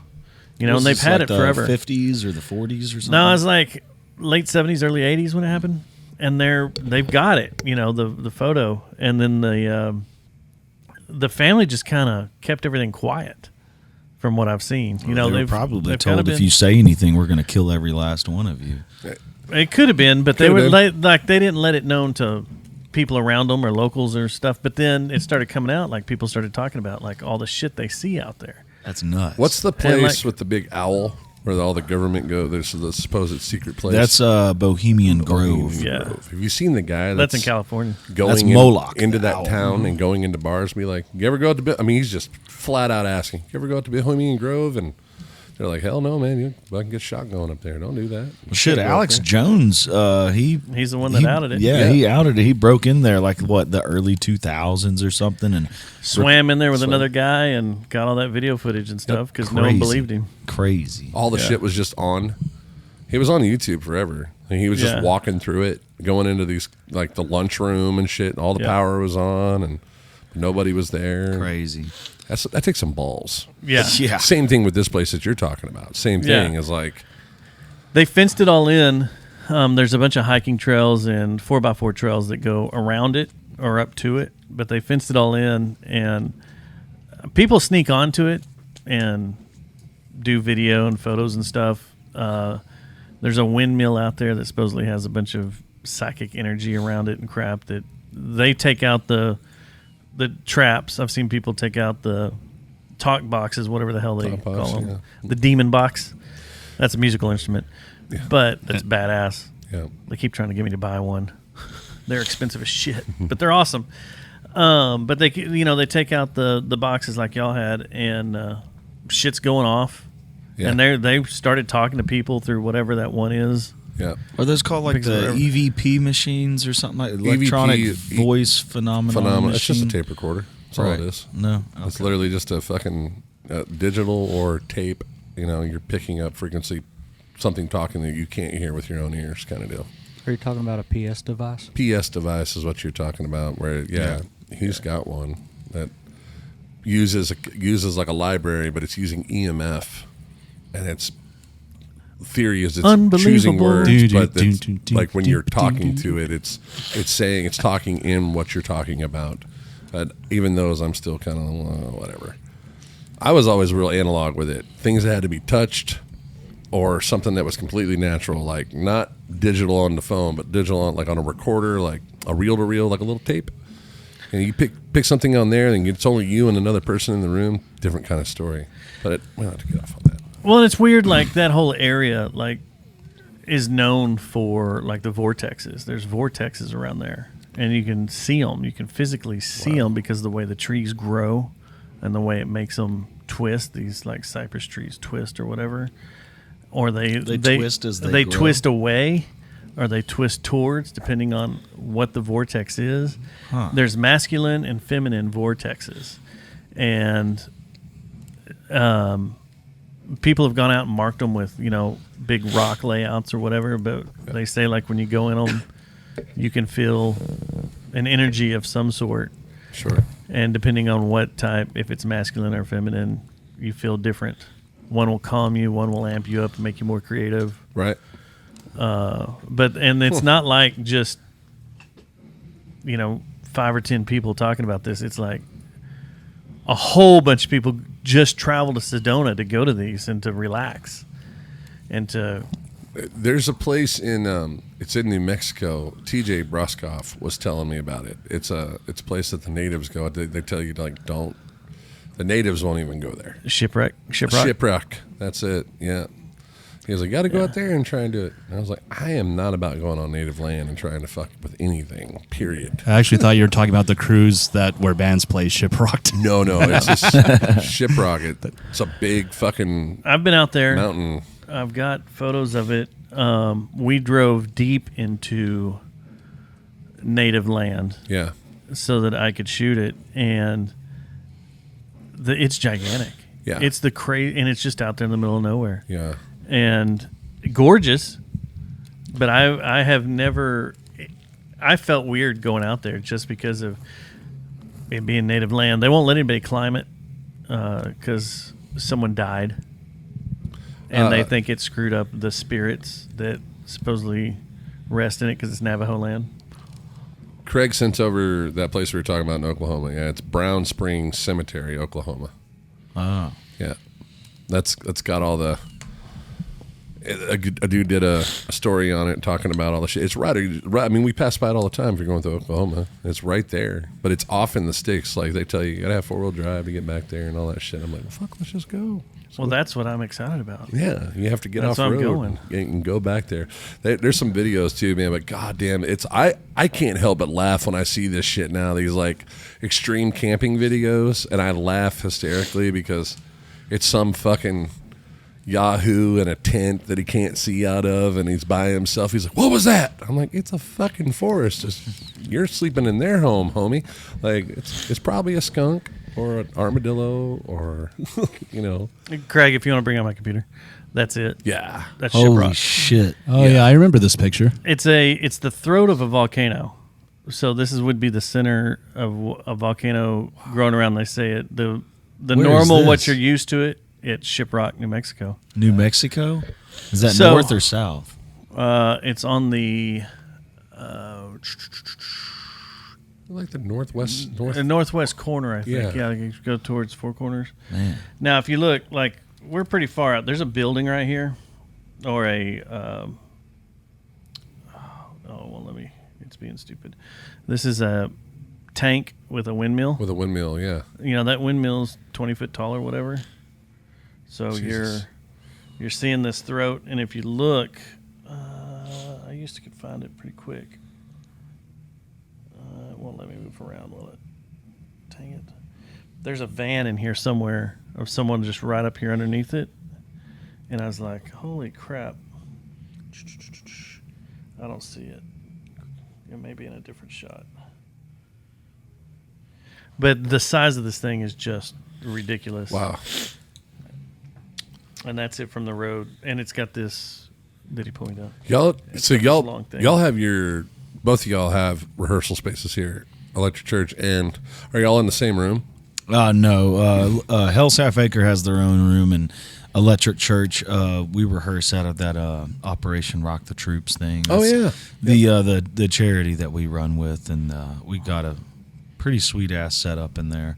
They got a pretty sweet ass setup in their room too.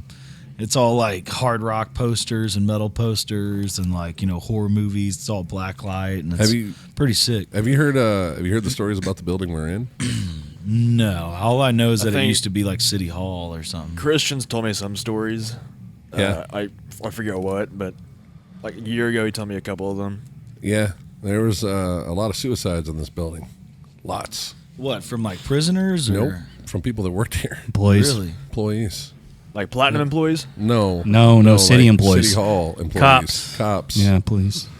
There was Damn. like the jail down here. There was I know there was an officer that had a heart attack in the back office or in the back kitchen, and he died. And that was only like the only natural ones we know of. But supposedly there was a bunch of ODs that happened in the jail. But those are the ones that were like known. Then like a lot of the people that we've talked to and whatnot, they talk about like, man, you don't know about all the suicides that happened in there. And I was like, what? And then they're people that used to work here, and they're like, yeah, find them in their office, hang themselves from the ceiling, kind of deal. I'm like, wow. And that was kind of one of the reasons that NRH wanted to move out of here. Damn. And then they moved across, the highway over there and built a new city over off hall. of Boulevard 26. Yeah. Where the old North Hills Mall used to be at. Crazy. God, I can't believe it's growing up over there, dude. Yeah. Now the only thing dying over there is Matt Blake's reputation. Yeah. DJ Matt Blake. Hold Yeah. on. That couldn't die cum. anymore. God, dude. That guy, can you please stop? Can you just stop? Just everything. Just go away. This fucking turd. Like, man, what the hell? I think just saying his name summons demons. Oh, my God. You just got one out of me. Jesus Christ, dude. That guy. Enough of that. You guys want to hear a Hells Half Acres tune? Yeah, a tune. You got? Oh yeah. Can you pull that up? I sent it. It's on the message. On the messages. The two that have vocals on them right now that are just about done are The Bloody Third Ward and Undead Nightmare. Tell us about the Bloody Third Ward. What's that all about? Where did that come from? You'd have to ask Christian and Ryan about that, but I think Fucking it was call his ass. So essentially, the Bloody Third Ward was kind of like a nickname for the that stretch of land that was Hell's Half Acre, because it would just be like lawlessness and prostitution, gunfights, and all kinds of the crazy Wild West shit that you would see in the movies and stuff. And it was just tons of Now, murder. do you guys know that Hell's Half Acre was never the stockyards? Right? Yeah. No, it was in downtown. Downtown. The Water Gardens. Yep. Yeah. And this is the Bloody Third Ward.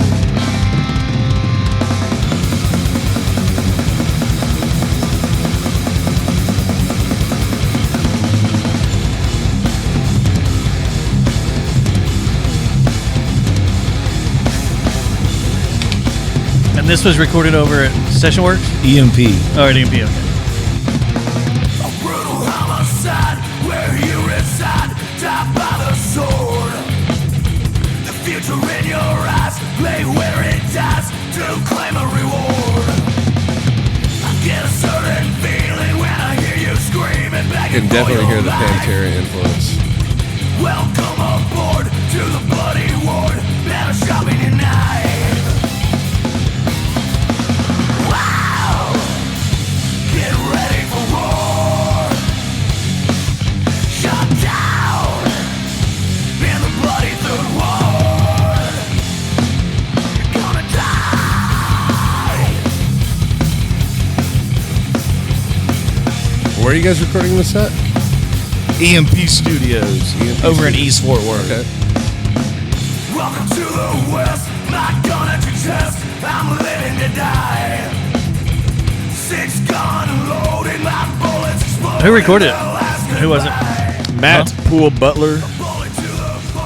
Yeah, and the solo section just blows me away because Ryan, the guitar player who couldn't make it, he just absolutely melts shit on this track. It's insane. Really? He sounds like Dimebag Daryl. It's nuts.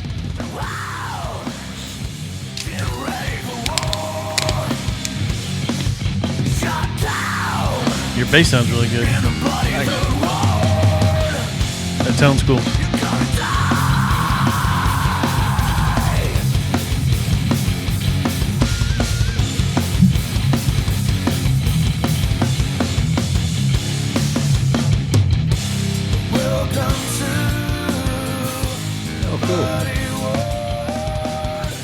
I want to hear the solo. Right here. I want to hear some flaming.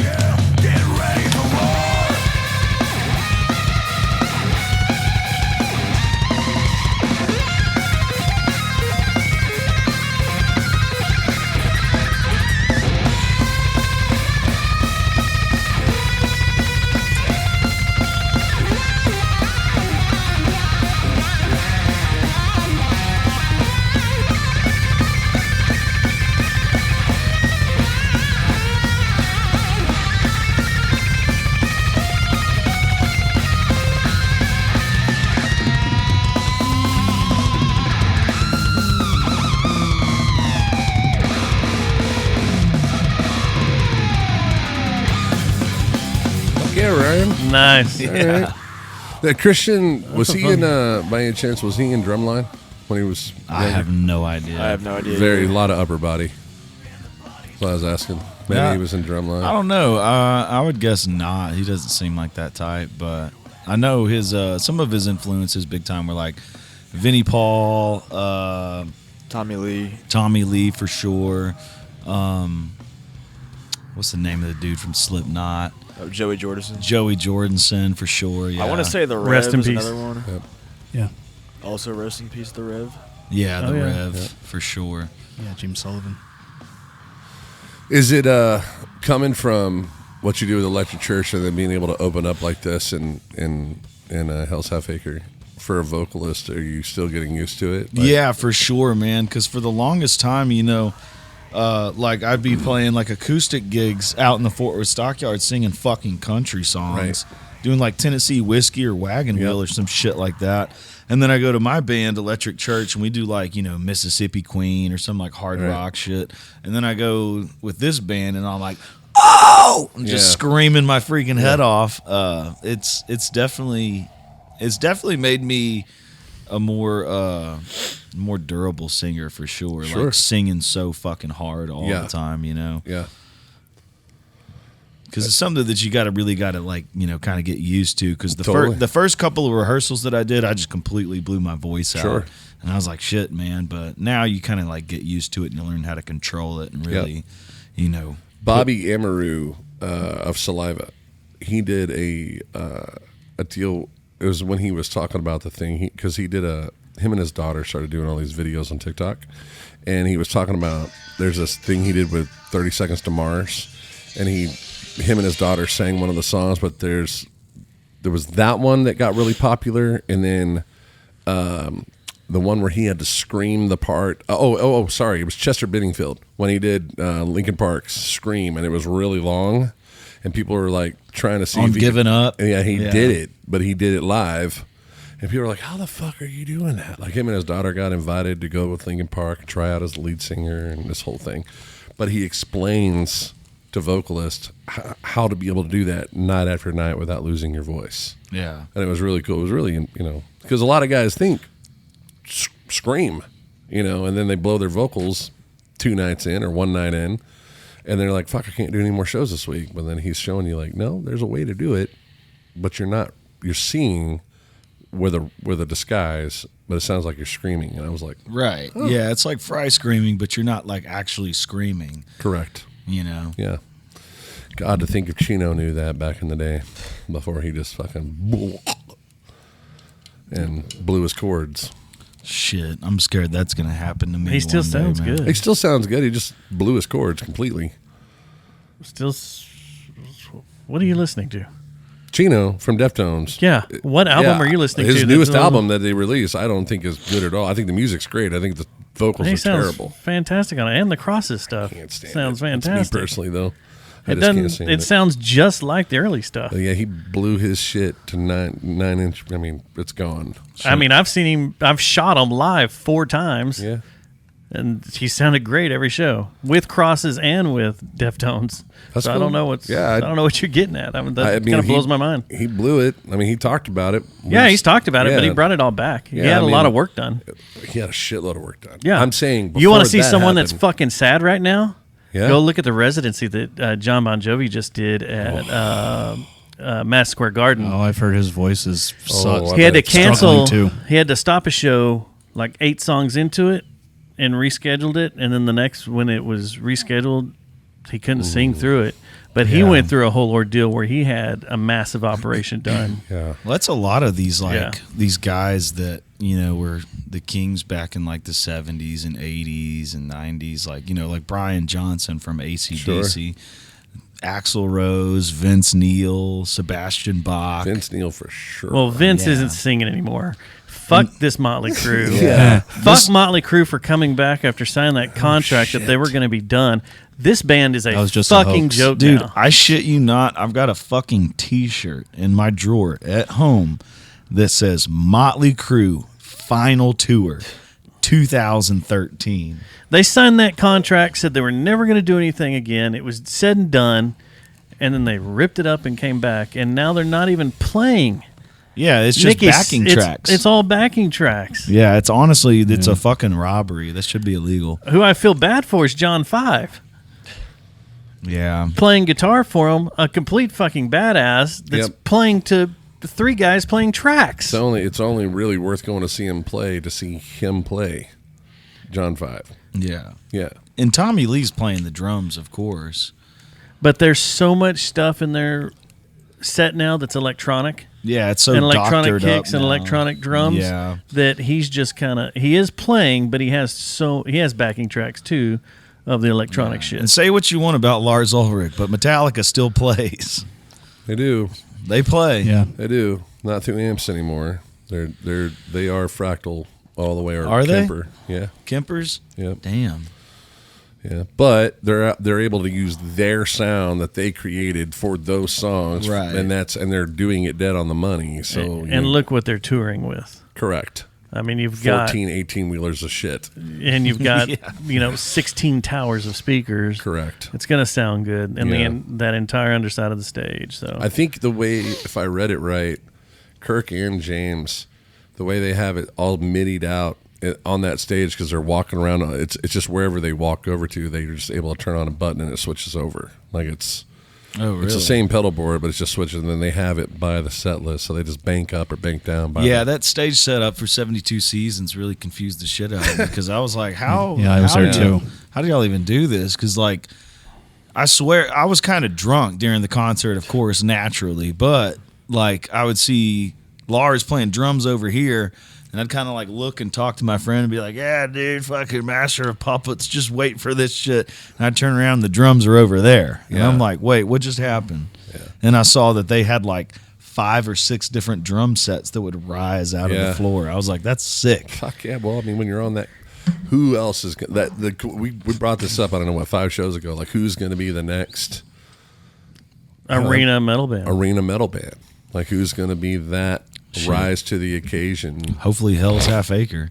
Hey, But people out there now that are established, that were to take the reins and be able to play massive stadiums, who do you put your Definitely money on? Motley Crue at this point. They're playing a casino, right? Oh no, Yeah. they're playing Dos Equis. yeah. The only reason I want to go to that Motley Crue show is for Extreme and Tesla. I saw Extreme 2 years ago. Yeah. I shot Tesla them. rules. They were dude. fucking badass. Yeah. Extreme still had it. Nuno was shredding, and I see him every year out at NAMM. And man, the guy's great. I don't know about any existing bands that could really step into the arena metal shoes, but there was a band before they broke up a couple of years ago called Sons of Texas. And these guys were fucking amazing, dude. Like, I highly encourage you guys on your ride home, look up Sons of Texas. They're I'll a look them band. up, yeah. They're a band from McAllen, Texas, like next Down on to the border. right on the border. Yeah, I used to work down there. 4 Mexican guys, and they made a band that like gave Pantera a run for their money. It was Really? insane, dude. That's some bold words there, Mr. Stein. I trust me. I know what I'm talking about. These guys were fucking nuts. And their lead singer, Marco Morales, he was insane. He sounded like Phil Anselmo and Chad Gray put together. It was nuts. It was nuts. And I was like their hugest fan. And I would see that. I saw them play. They came and played at the Ridgely Room. Yeah. Not the Ridgely Theater, the Ridgely Room. The little room. Yeah, the little room. And then they went on tour with like Seether in Japan We or played in something there with like Head that. PE, which was nuts. It's a crazy little room. So I saw We did a show with Ed PE. Mr. Lead singer of the Nixons, Zach Malloy. Zach Malloy. Yeah, he did. I went with Maddox. We went out there and saw him play that little room. It's a crazy little room. It's an Oh, little Zach. echo chamber. Yeah, that room. Yeah, like the Rail Club. Oh my God, dude. All right, back to the band. One that's already playing in front of 120,000 people. You know, summer festivals and stuff. No problem. They're not as big over here, but Gojira. Okay, yeah, I could My see all-time that. favorite. I fucking love His Gojira. all-time favorite. Good year's badass. Yeah. Yeah, I'm trying to think of some metal bands that could probably blow up. I don't know of any metal bands, but I know there's a rock and roll band that will definitely should blow up. It's called Dirty Honey. Have you guys ever listened to Dirty Honey? No. Those guys fucking rip, man. Dirty Honey? Yeah, dude. Yeah, they Dirty were Honey's in, good. what was, Didn't we talk about them a while ago? I think so. Dirty Honey. Also, weren't they in, what's the movie? God, what am I thinking of here? Black Sheep? Where he comes out on stage like, kill Whitey. That fucking, what am I fucking thinking of? They were the band in there. I don't know about what rallies you're going to. This is, no, on the it's weekend a fucking with movie. you. Motherfucker. These- God, what's his damn name? The dude from Black Sheep. Big Chris Farley. There it is.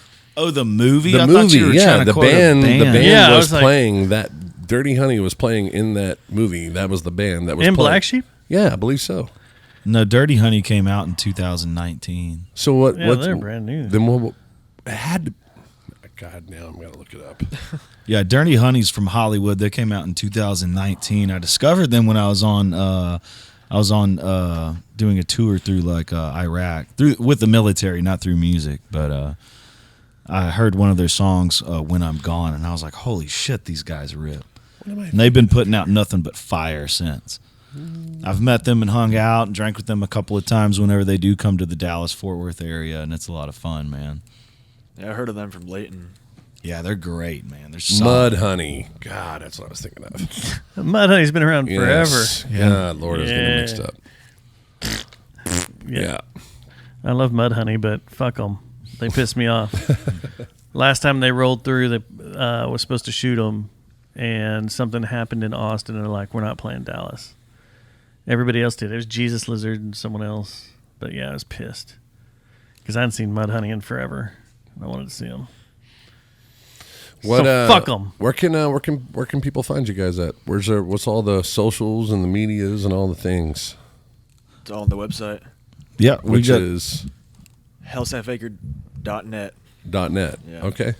I know Shell had like a hot link page, I think is what we pulled up earlier. It was like you can go to the website or... Yeah, you can find us on Instagram at Hells Half Acre Official. Look us up on Facebook, Hells Half Acre. Something. We've also got the website, like he mentioned. We're going to be recording the rest of the EP pretty soon, putting it out. It's going to be a 5-song EP with some just straight heavy shit. So It's like 5 songs with 3 filler songs, pretty much. I think this is what it is right here. Yep, hellshalfacre.band. And then y'all, it's a hot link page for all of y'all's stuff. hell yeah. Yeah. Who took the .com?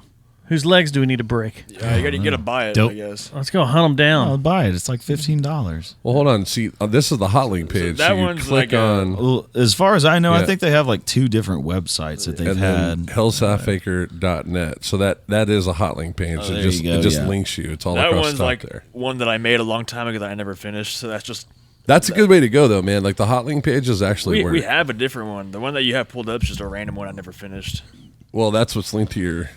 So this one, So yeah, it's just a random one. but this is a good way to get you. Yeah, I gotta fix that. Go here because you can get all your shit across the top. That's what people ask for all the time. Like in social, like these UNT students are always saying, like you need a hot link page because people want it fast. Yeah. So if you, Yeah, if we're you- like a link tree or something like that's that. what we did. We made a link tree. I And got it's a link tree as Bam, well. there it is. You want to go to the website? Boom. You want to book them? Boom. You want to see where they're playing? Boom. You know, it's quick. You know, because on websites it takes a minute for them to come up on your phone. Yeah. Sometimes they don't come up great. Blah blah blah. So yeah, hellshalfacre.band. Make sure you go check that out. You can find them on TikTok, Instagram, YouTube, Facebook, X. What is at? I don't know what that is. Is Like that the threads or whatever. Threads? Yeah. Oh, Boo. I just put everything we had on there.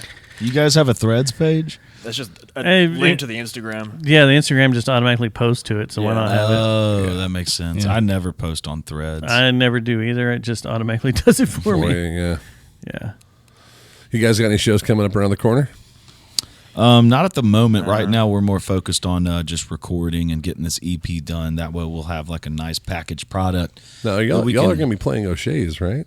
Yeah, my band, Electric Church? We're Okay. going to be playing O'Shea's this next Saturday on August the 22nd at 7 or 8 p.m. So y'all be sure to come on out for that. Yep. Bring your baby mama, bring your baby daddy, parole officer, your cousin's neighbor. We don't give a shit. We're going I to mean, try and it's pack the Colleyville, house out. Hearst. You'll probably get, some slack over from one of those towns. Yeah, hopefully so. And the Friday, the day before, I'm going to be performing at Hard Rock Casino, so that'll be fun. That's dope.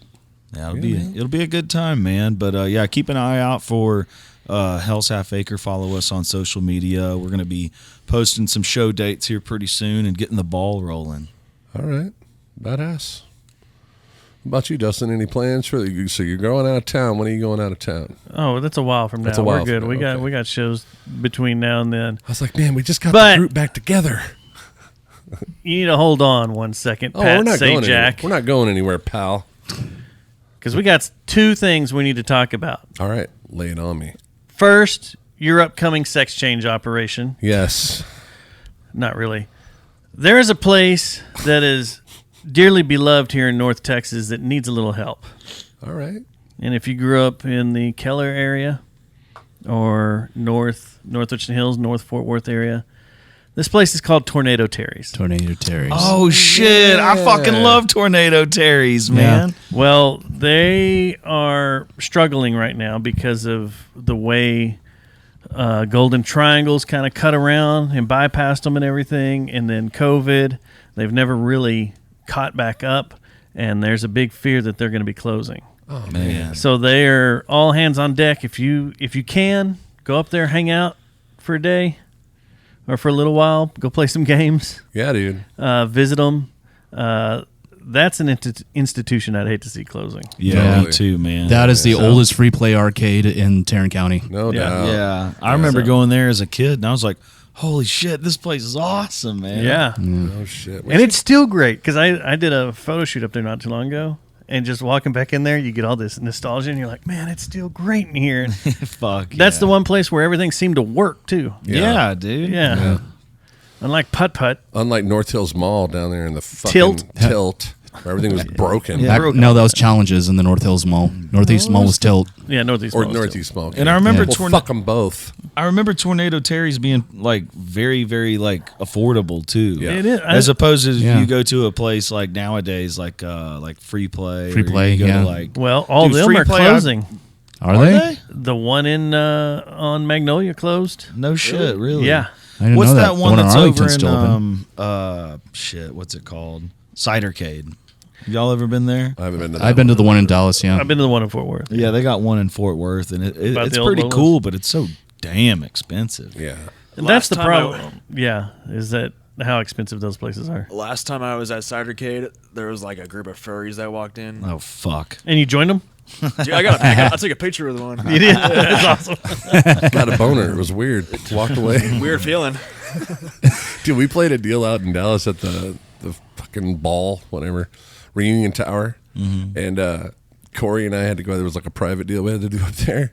And we show up middle of the day to load in. And Corey I'm already dealing with an issue where Corey has a severe fear of heights. And we had to go up the elevator with the window. So I had to have him like stare at the corner and stand behind him and put my hand on him to get him not to pass out. And then I got him up there. And once he was up there, he was fine. It was just the elevator ride going up. He had massive. So I had to load all the gear in. I'm out there loading gear in through a horrible load in.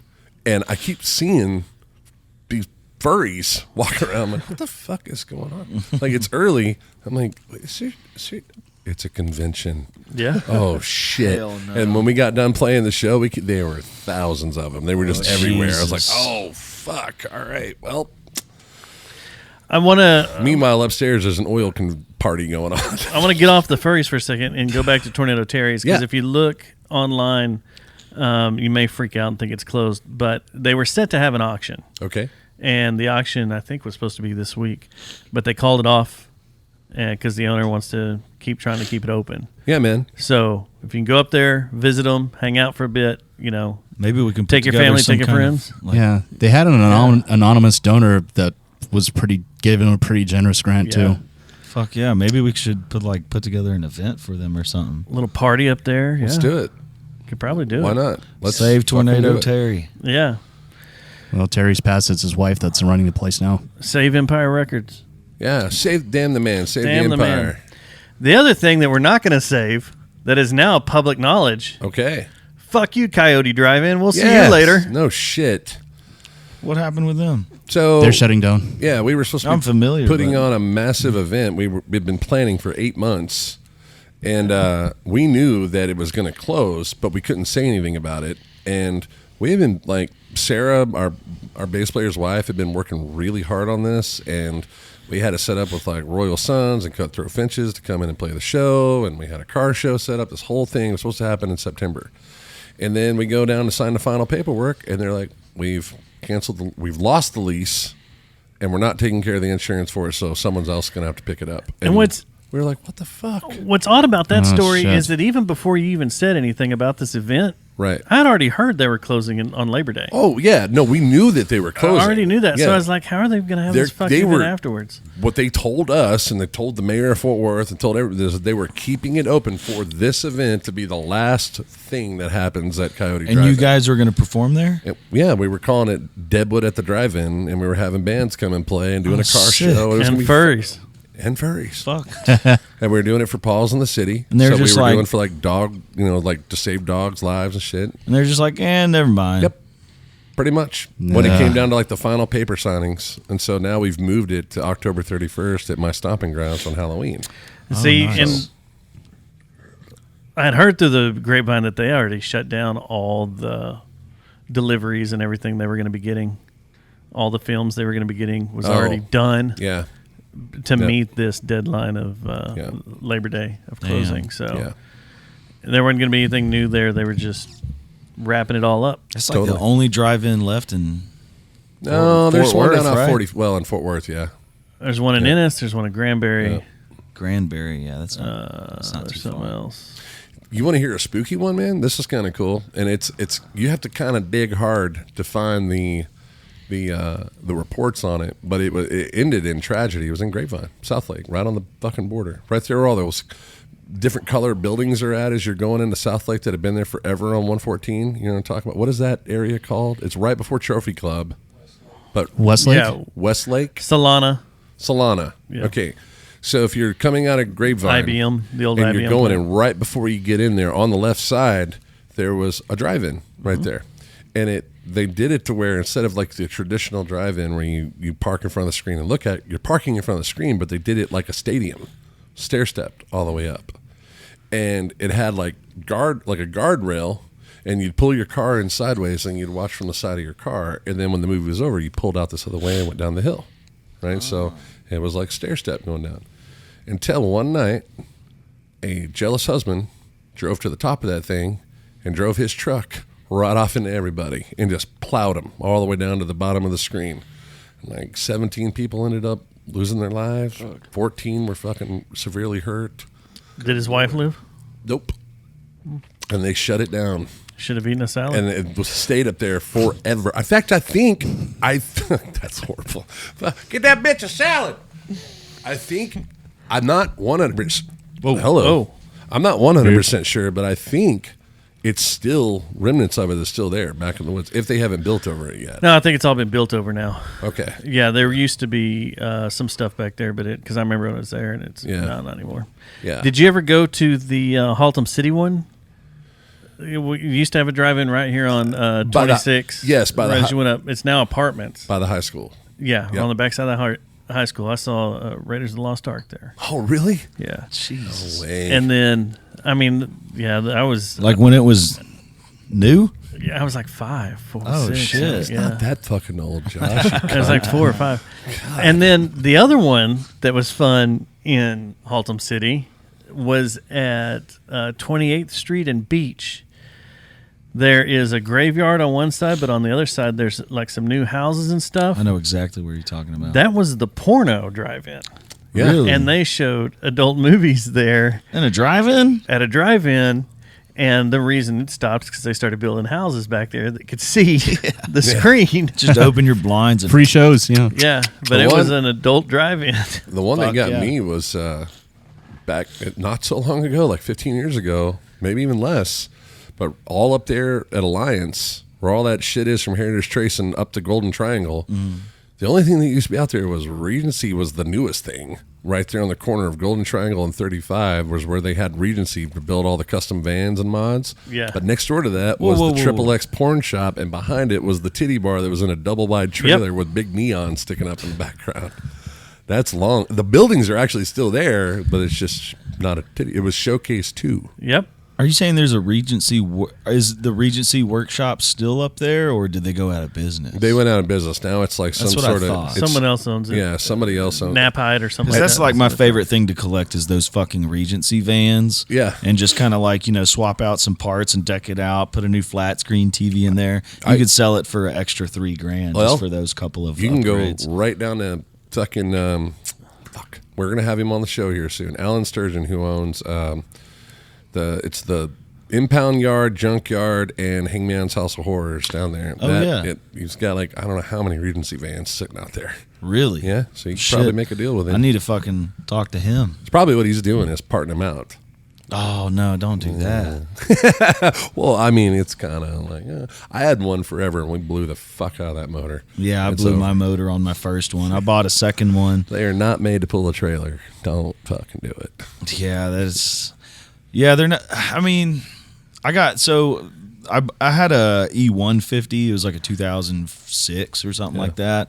Pulling a heavy trailer behind that really burned through all the oil. Fuck yeah, it did. It burned through the oil when we little rear end. Yeah. And then one day I'm just driving back from the studio over by that little Sunoco or Tommy's gas station in like south of town. Yep. Over by like I don't know, what was it, like Crowley area. Oh, okay. Yeah, I know what you're talking about. But I ended up breaking down there and lost my van, sold it to some Mexican dude for like $800. You know, it's funny. He swapped out the engine, was trying to sell it for like $10,000. I sold my Regency to the neighbor across the street for $500 because it was completely blown. I didn't even have to. It wouldn't start. I just turned the key, put it in neutral, and let it pull out of the driveway and backed it right into his. Up into his. Yeah. Like he was like, cool, man, I'm going to part it out. Well, he didn't part it out. You motherfucker. If you're out there watching, I'm going to find you. What did you do with it? Do you know? I thought, well, I'm not going to take the license plates off of it because there's no point. He's junking it. He didn't junk it. He sold it. And guess what? I get a letter every damn month for this thing being parked illegally on the street, but won't give me an address, and toll fees. I'm guilty of that. This second Regency van that I bought was an E250 from this dude from like Colorado, and he left his plates on there. I was like, well, I'm going to run the bill up on this motherfucker. Asshole. I'm going to be taking the toll roads everywhere we go. And this motherfucker was reaching out to me, blowing up my DMs like, hey, man, I got another bill in the mail. And it wasn't toll roads. It was parking meters. It was getting tickets down in the stockyards for not paying for parking. Right. But I told him, I was like, man, you don't have to pay that shit. It's not an actual ticket from a cop. Like, fuck them. Right. And he was like, man, no, I don't want anything bad to happen to me or blah, blah, blah. And I was like, all right, fine. I'm nervous about going and get my tags put on my truck because I've got so many toll bills coming in. I'm like, man, are they going to give me my tags? Or are they going to make me pay this toll bill before I get my tags? Shit. I know. That's the green weenie of the government. What's staring in that cranium of yours over there? I see the wheels are spinning. No, I was just looking to see. You said that Showcase 2 was still up there. No, it's not still up there. Oh, it's not? It used to be up there. When all the houses, like when Hazlitt and all that started to build up out there, it went away. But for all through high school and everything, it was Crazy Man's and Titty Bar. Like all was out there. Crazy Man's. Yeah. Crazy Man's is still there, which is crazy. We were at Showcase 2 one night. Oh, God. Hanging out. All have stories of that place. The band and some hanger-ongers. This was way back in the day, and it started snowing. Oh, shit. And the entire club emptied out into the parking lot. All the girls running around butt-ass naked, dancing in the snow, playing, because everybody was excited that it was snowing. Oh, my God. It was a very interesting night. That's very, very interesting night. That is not the experience I had. And then my drummer got crabs on his eyes. On his eyes? On his eye. Oh, my God. Yeah, because they were totally nude. Oh, God. What, from eating pussy or something? No. Having one rubbed up all over his face and then them just jumping out and infecting his eye. I had a guitar player in our old rock band, SoCo, from years back, 20 years ago. And what's ironic is this guy was fucking loaded. Like, loaded. His dad was the CEO of Radio Shack that got fired for lying on his transcript or whatever. That guy. We go up there one drunk-ass fucking night. We all decided to go up there. And he made a point before we left the house to go into his mom and dad's room and get a fucking roll of pennies. And fucking, it was like $20 in pennies. He had a whole thing of it, and he had them stashed in his pockets all over the place. And then we got there, and I could see him fucking doing something over here. I'm like, what the fuck is he? He was breaking them open and sticking them back in his pockets.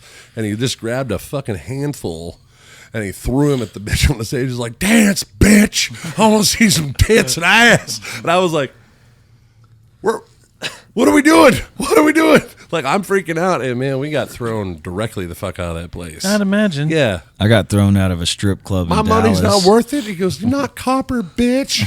Some shit like that. I got thrown out of a strip club in Dallas for smoking cigarettes.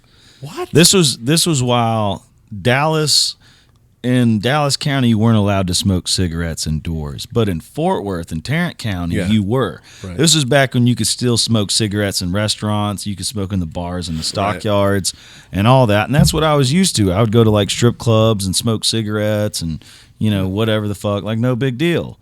So I went to Dallas with a friend, and we were in there.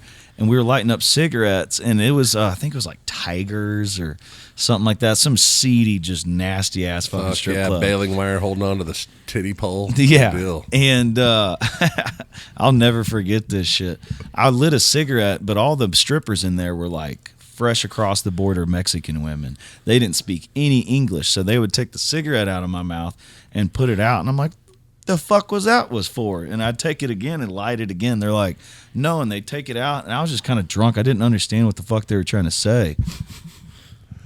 And then the bouncer walked up, and he's like, you're out of here. I was like, for what? Yeah. For smoking, asshole. And I I- didn't see the sign. I was like, I didn't smoke an asshole. I was like, Didn't what? smoke You- an asshole. Yeah, they threw me out for smoking. I was like bitching at them the whole way out, and I was like, fine. And I walked into the little like the lobby, like intake area where they take your money and like whatever. And I was like, fine. And I lit up a cigarette in there, and the lady behind the counter, she's like, "Get the fuck out of here! Get the fuck out of here!"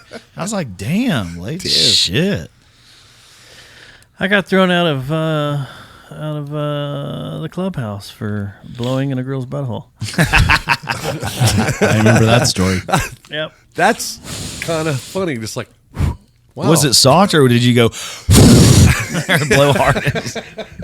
I think there's a difference. I've been drinking a lot because it's BYOB and it was my guitarist's bachelor party. And I don't remember how hard I blew. I don't remember doing it. Like it was a breathalyzer, baby. But she jumped up and spun around, started yelling at me.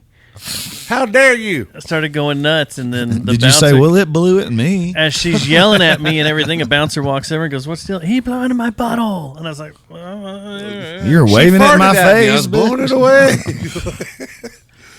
So they walked me out to the parking lot. Oh, I got back in. That'll be a story for another time. She's lucky you didn't spit a loogie in that motherfucker. then Cleaned it up. in Canada, that the guys took us all down to this place in God, I guess we were in Calgary, and they don't say we're going to the strip club. They say we're going to the strippers, right? That's how they put it. And so we all go, and I was shocked at how strip clubs work in Canada. They have a circular stage, and it's one girl, and she comes out. She'll dance for like 7 or 8 songs. But every song, she loses an article of clothing until she gets down to where she's just in her panties, right? And then she finally loses her panties. Well, up there, their dollars are coins. So they have loonies and toonies. Loonies and toonies, yeah. So these guys would be taking loonies and toonies. I swear to God, they'd be taking a lighter and they would light the end of the loonie and be holding it. And then she'd like sit down on her ass, spread her legs, and go around the stage like that, going around to each person. And guys were trying to make the loony or toonie stick to her pussy. And if it could stick, they get a free lap dance, right? So here she comes, and she comes around, and I'm looking, I'm like, oh my God. And there's just little burn marks all over her inner thighs. Hell and yeah, all dude. over from guys trying to get it warm to stick onto the skin. And I'm like, this is the craziest shit I've ever fucking seen. Like, and she's like, ow, that one was a little hot. I was like, what the fuck? Good Lord. Like, no. That's some sadistic shit, man. No shit. They're But I was just Canadians. like, You'd think they use maple syrup or something. You think they best part was I would've while they taken were super doing glue. it, they were just apologizing every time she said, ow. sorry. Oh, sorry. Sorry. Wow. Here's a hot one for you. Oh, sorry about that. Sorry about that, sorry. Abe. When we were up in Idaho this past week, and we're with the Canadians and one of our friends, Nicole.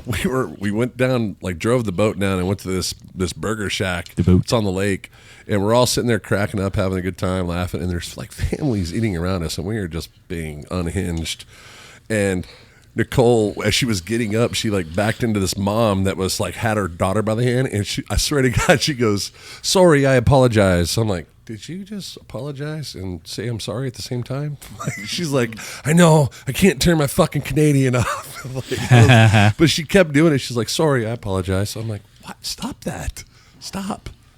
Of course, the mom was like, it's fine. I was like, oh, that's not fine. That's the American, get the fuck out of my way. Getting yelled at.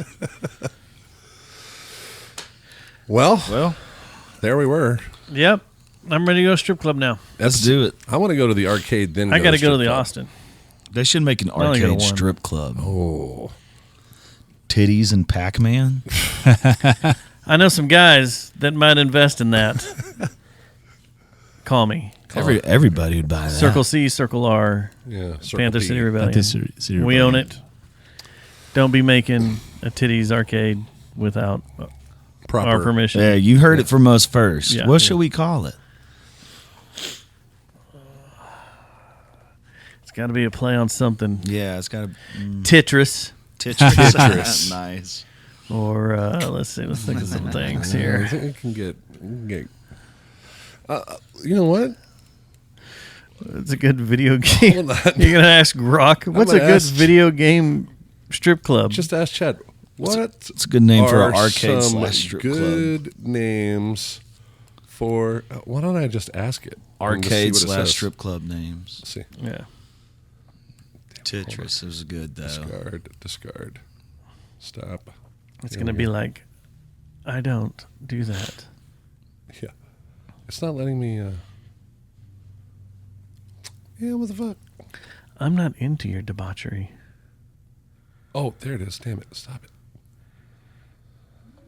What are some good names if I was going to make a titty bar, but mash it with a arcade? What are some good names to mash up with? I don't know, probably neon mashup vibes. Pin-ups and pinballs. Tills and tees. Joysticks and dukes. Pixel and peep. High School Lounge. Saucy, but not too explicit. Does that vibe work? Or do you want it a bit more nightclub slick? Let's More do raunchy. more raunchy nightclub slick. Right, think glossy, bit daring, still arcade at heart. Velvet Tokens, Neon After Dark, The Joystick Lounge. High Score After Dark, The Velvet Joystick, Insert Coin Lounge. The Velvet Joystick, Joystick. is Velvet that's the Joystick is one, pretty dude. good. No, pretty good. That What was the one that was sounds like- a dick? The Velvet Joystick. Get the fuck out of here. That sounds like your dildo. It's all right. What did he say? Pinballs and Pinballs and titties. something like that. Pinballs and pinups. The Pin- pinballs and pin-ups. pinups. Yeah. Yeah. If it's totally nude, it's got to be the coin slot. The coin slot. Yeah. Glory hole. BYOB. Fuck yeah. Thanks to Rack attack. Rack Attack. Quarter hose. Woo. Quarter hose Rack Attack. Fuck yeah. Yeah. Fuck yeah. Strippers and dippers. The skincade. Skincade. Skincade. I love that. Booty bites. The pole position. See, that's another one that sounds like a dick bar. That used to be a name of a bar over off of 820. It was. It used to be called Ricky Bobby's until they got Yes. a cease and Yeah. desist. Yeah, I remember that. Yeah, I remember. I had a can't girlfriend believe that they worked there that fucking cheated went- on me with her boss. I can't believe they actually went that far to create that entire bar, built the whole thing up, called it Ricky Spend Bobby's. millions of dollars and call Millions. it Ricky Bobby's. Called it Ricky Bobby's and got a cease and desist. Yeah. Like And then you they didn't changed look the into name that. to Pole Position and they just went out of business. When you're looking for a tax haven, I guess, yeah. because it was owned by the guys that run Owned, yeah. Bucks and Legends, or whatever the hell it's called for. They were doing Bucks live Wild. music there too for a bit. They had that outdoor stage, the whole nine. It's still there. I just don't know what it's called now. Yeah, it turned into like Union Square for a couple of years and then like something else. I forget. Oh well. Oh, I got to piss. Mortal Kombat.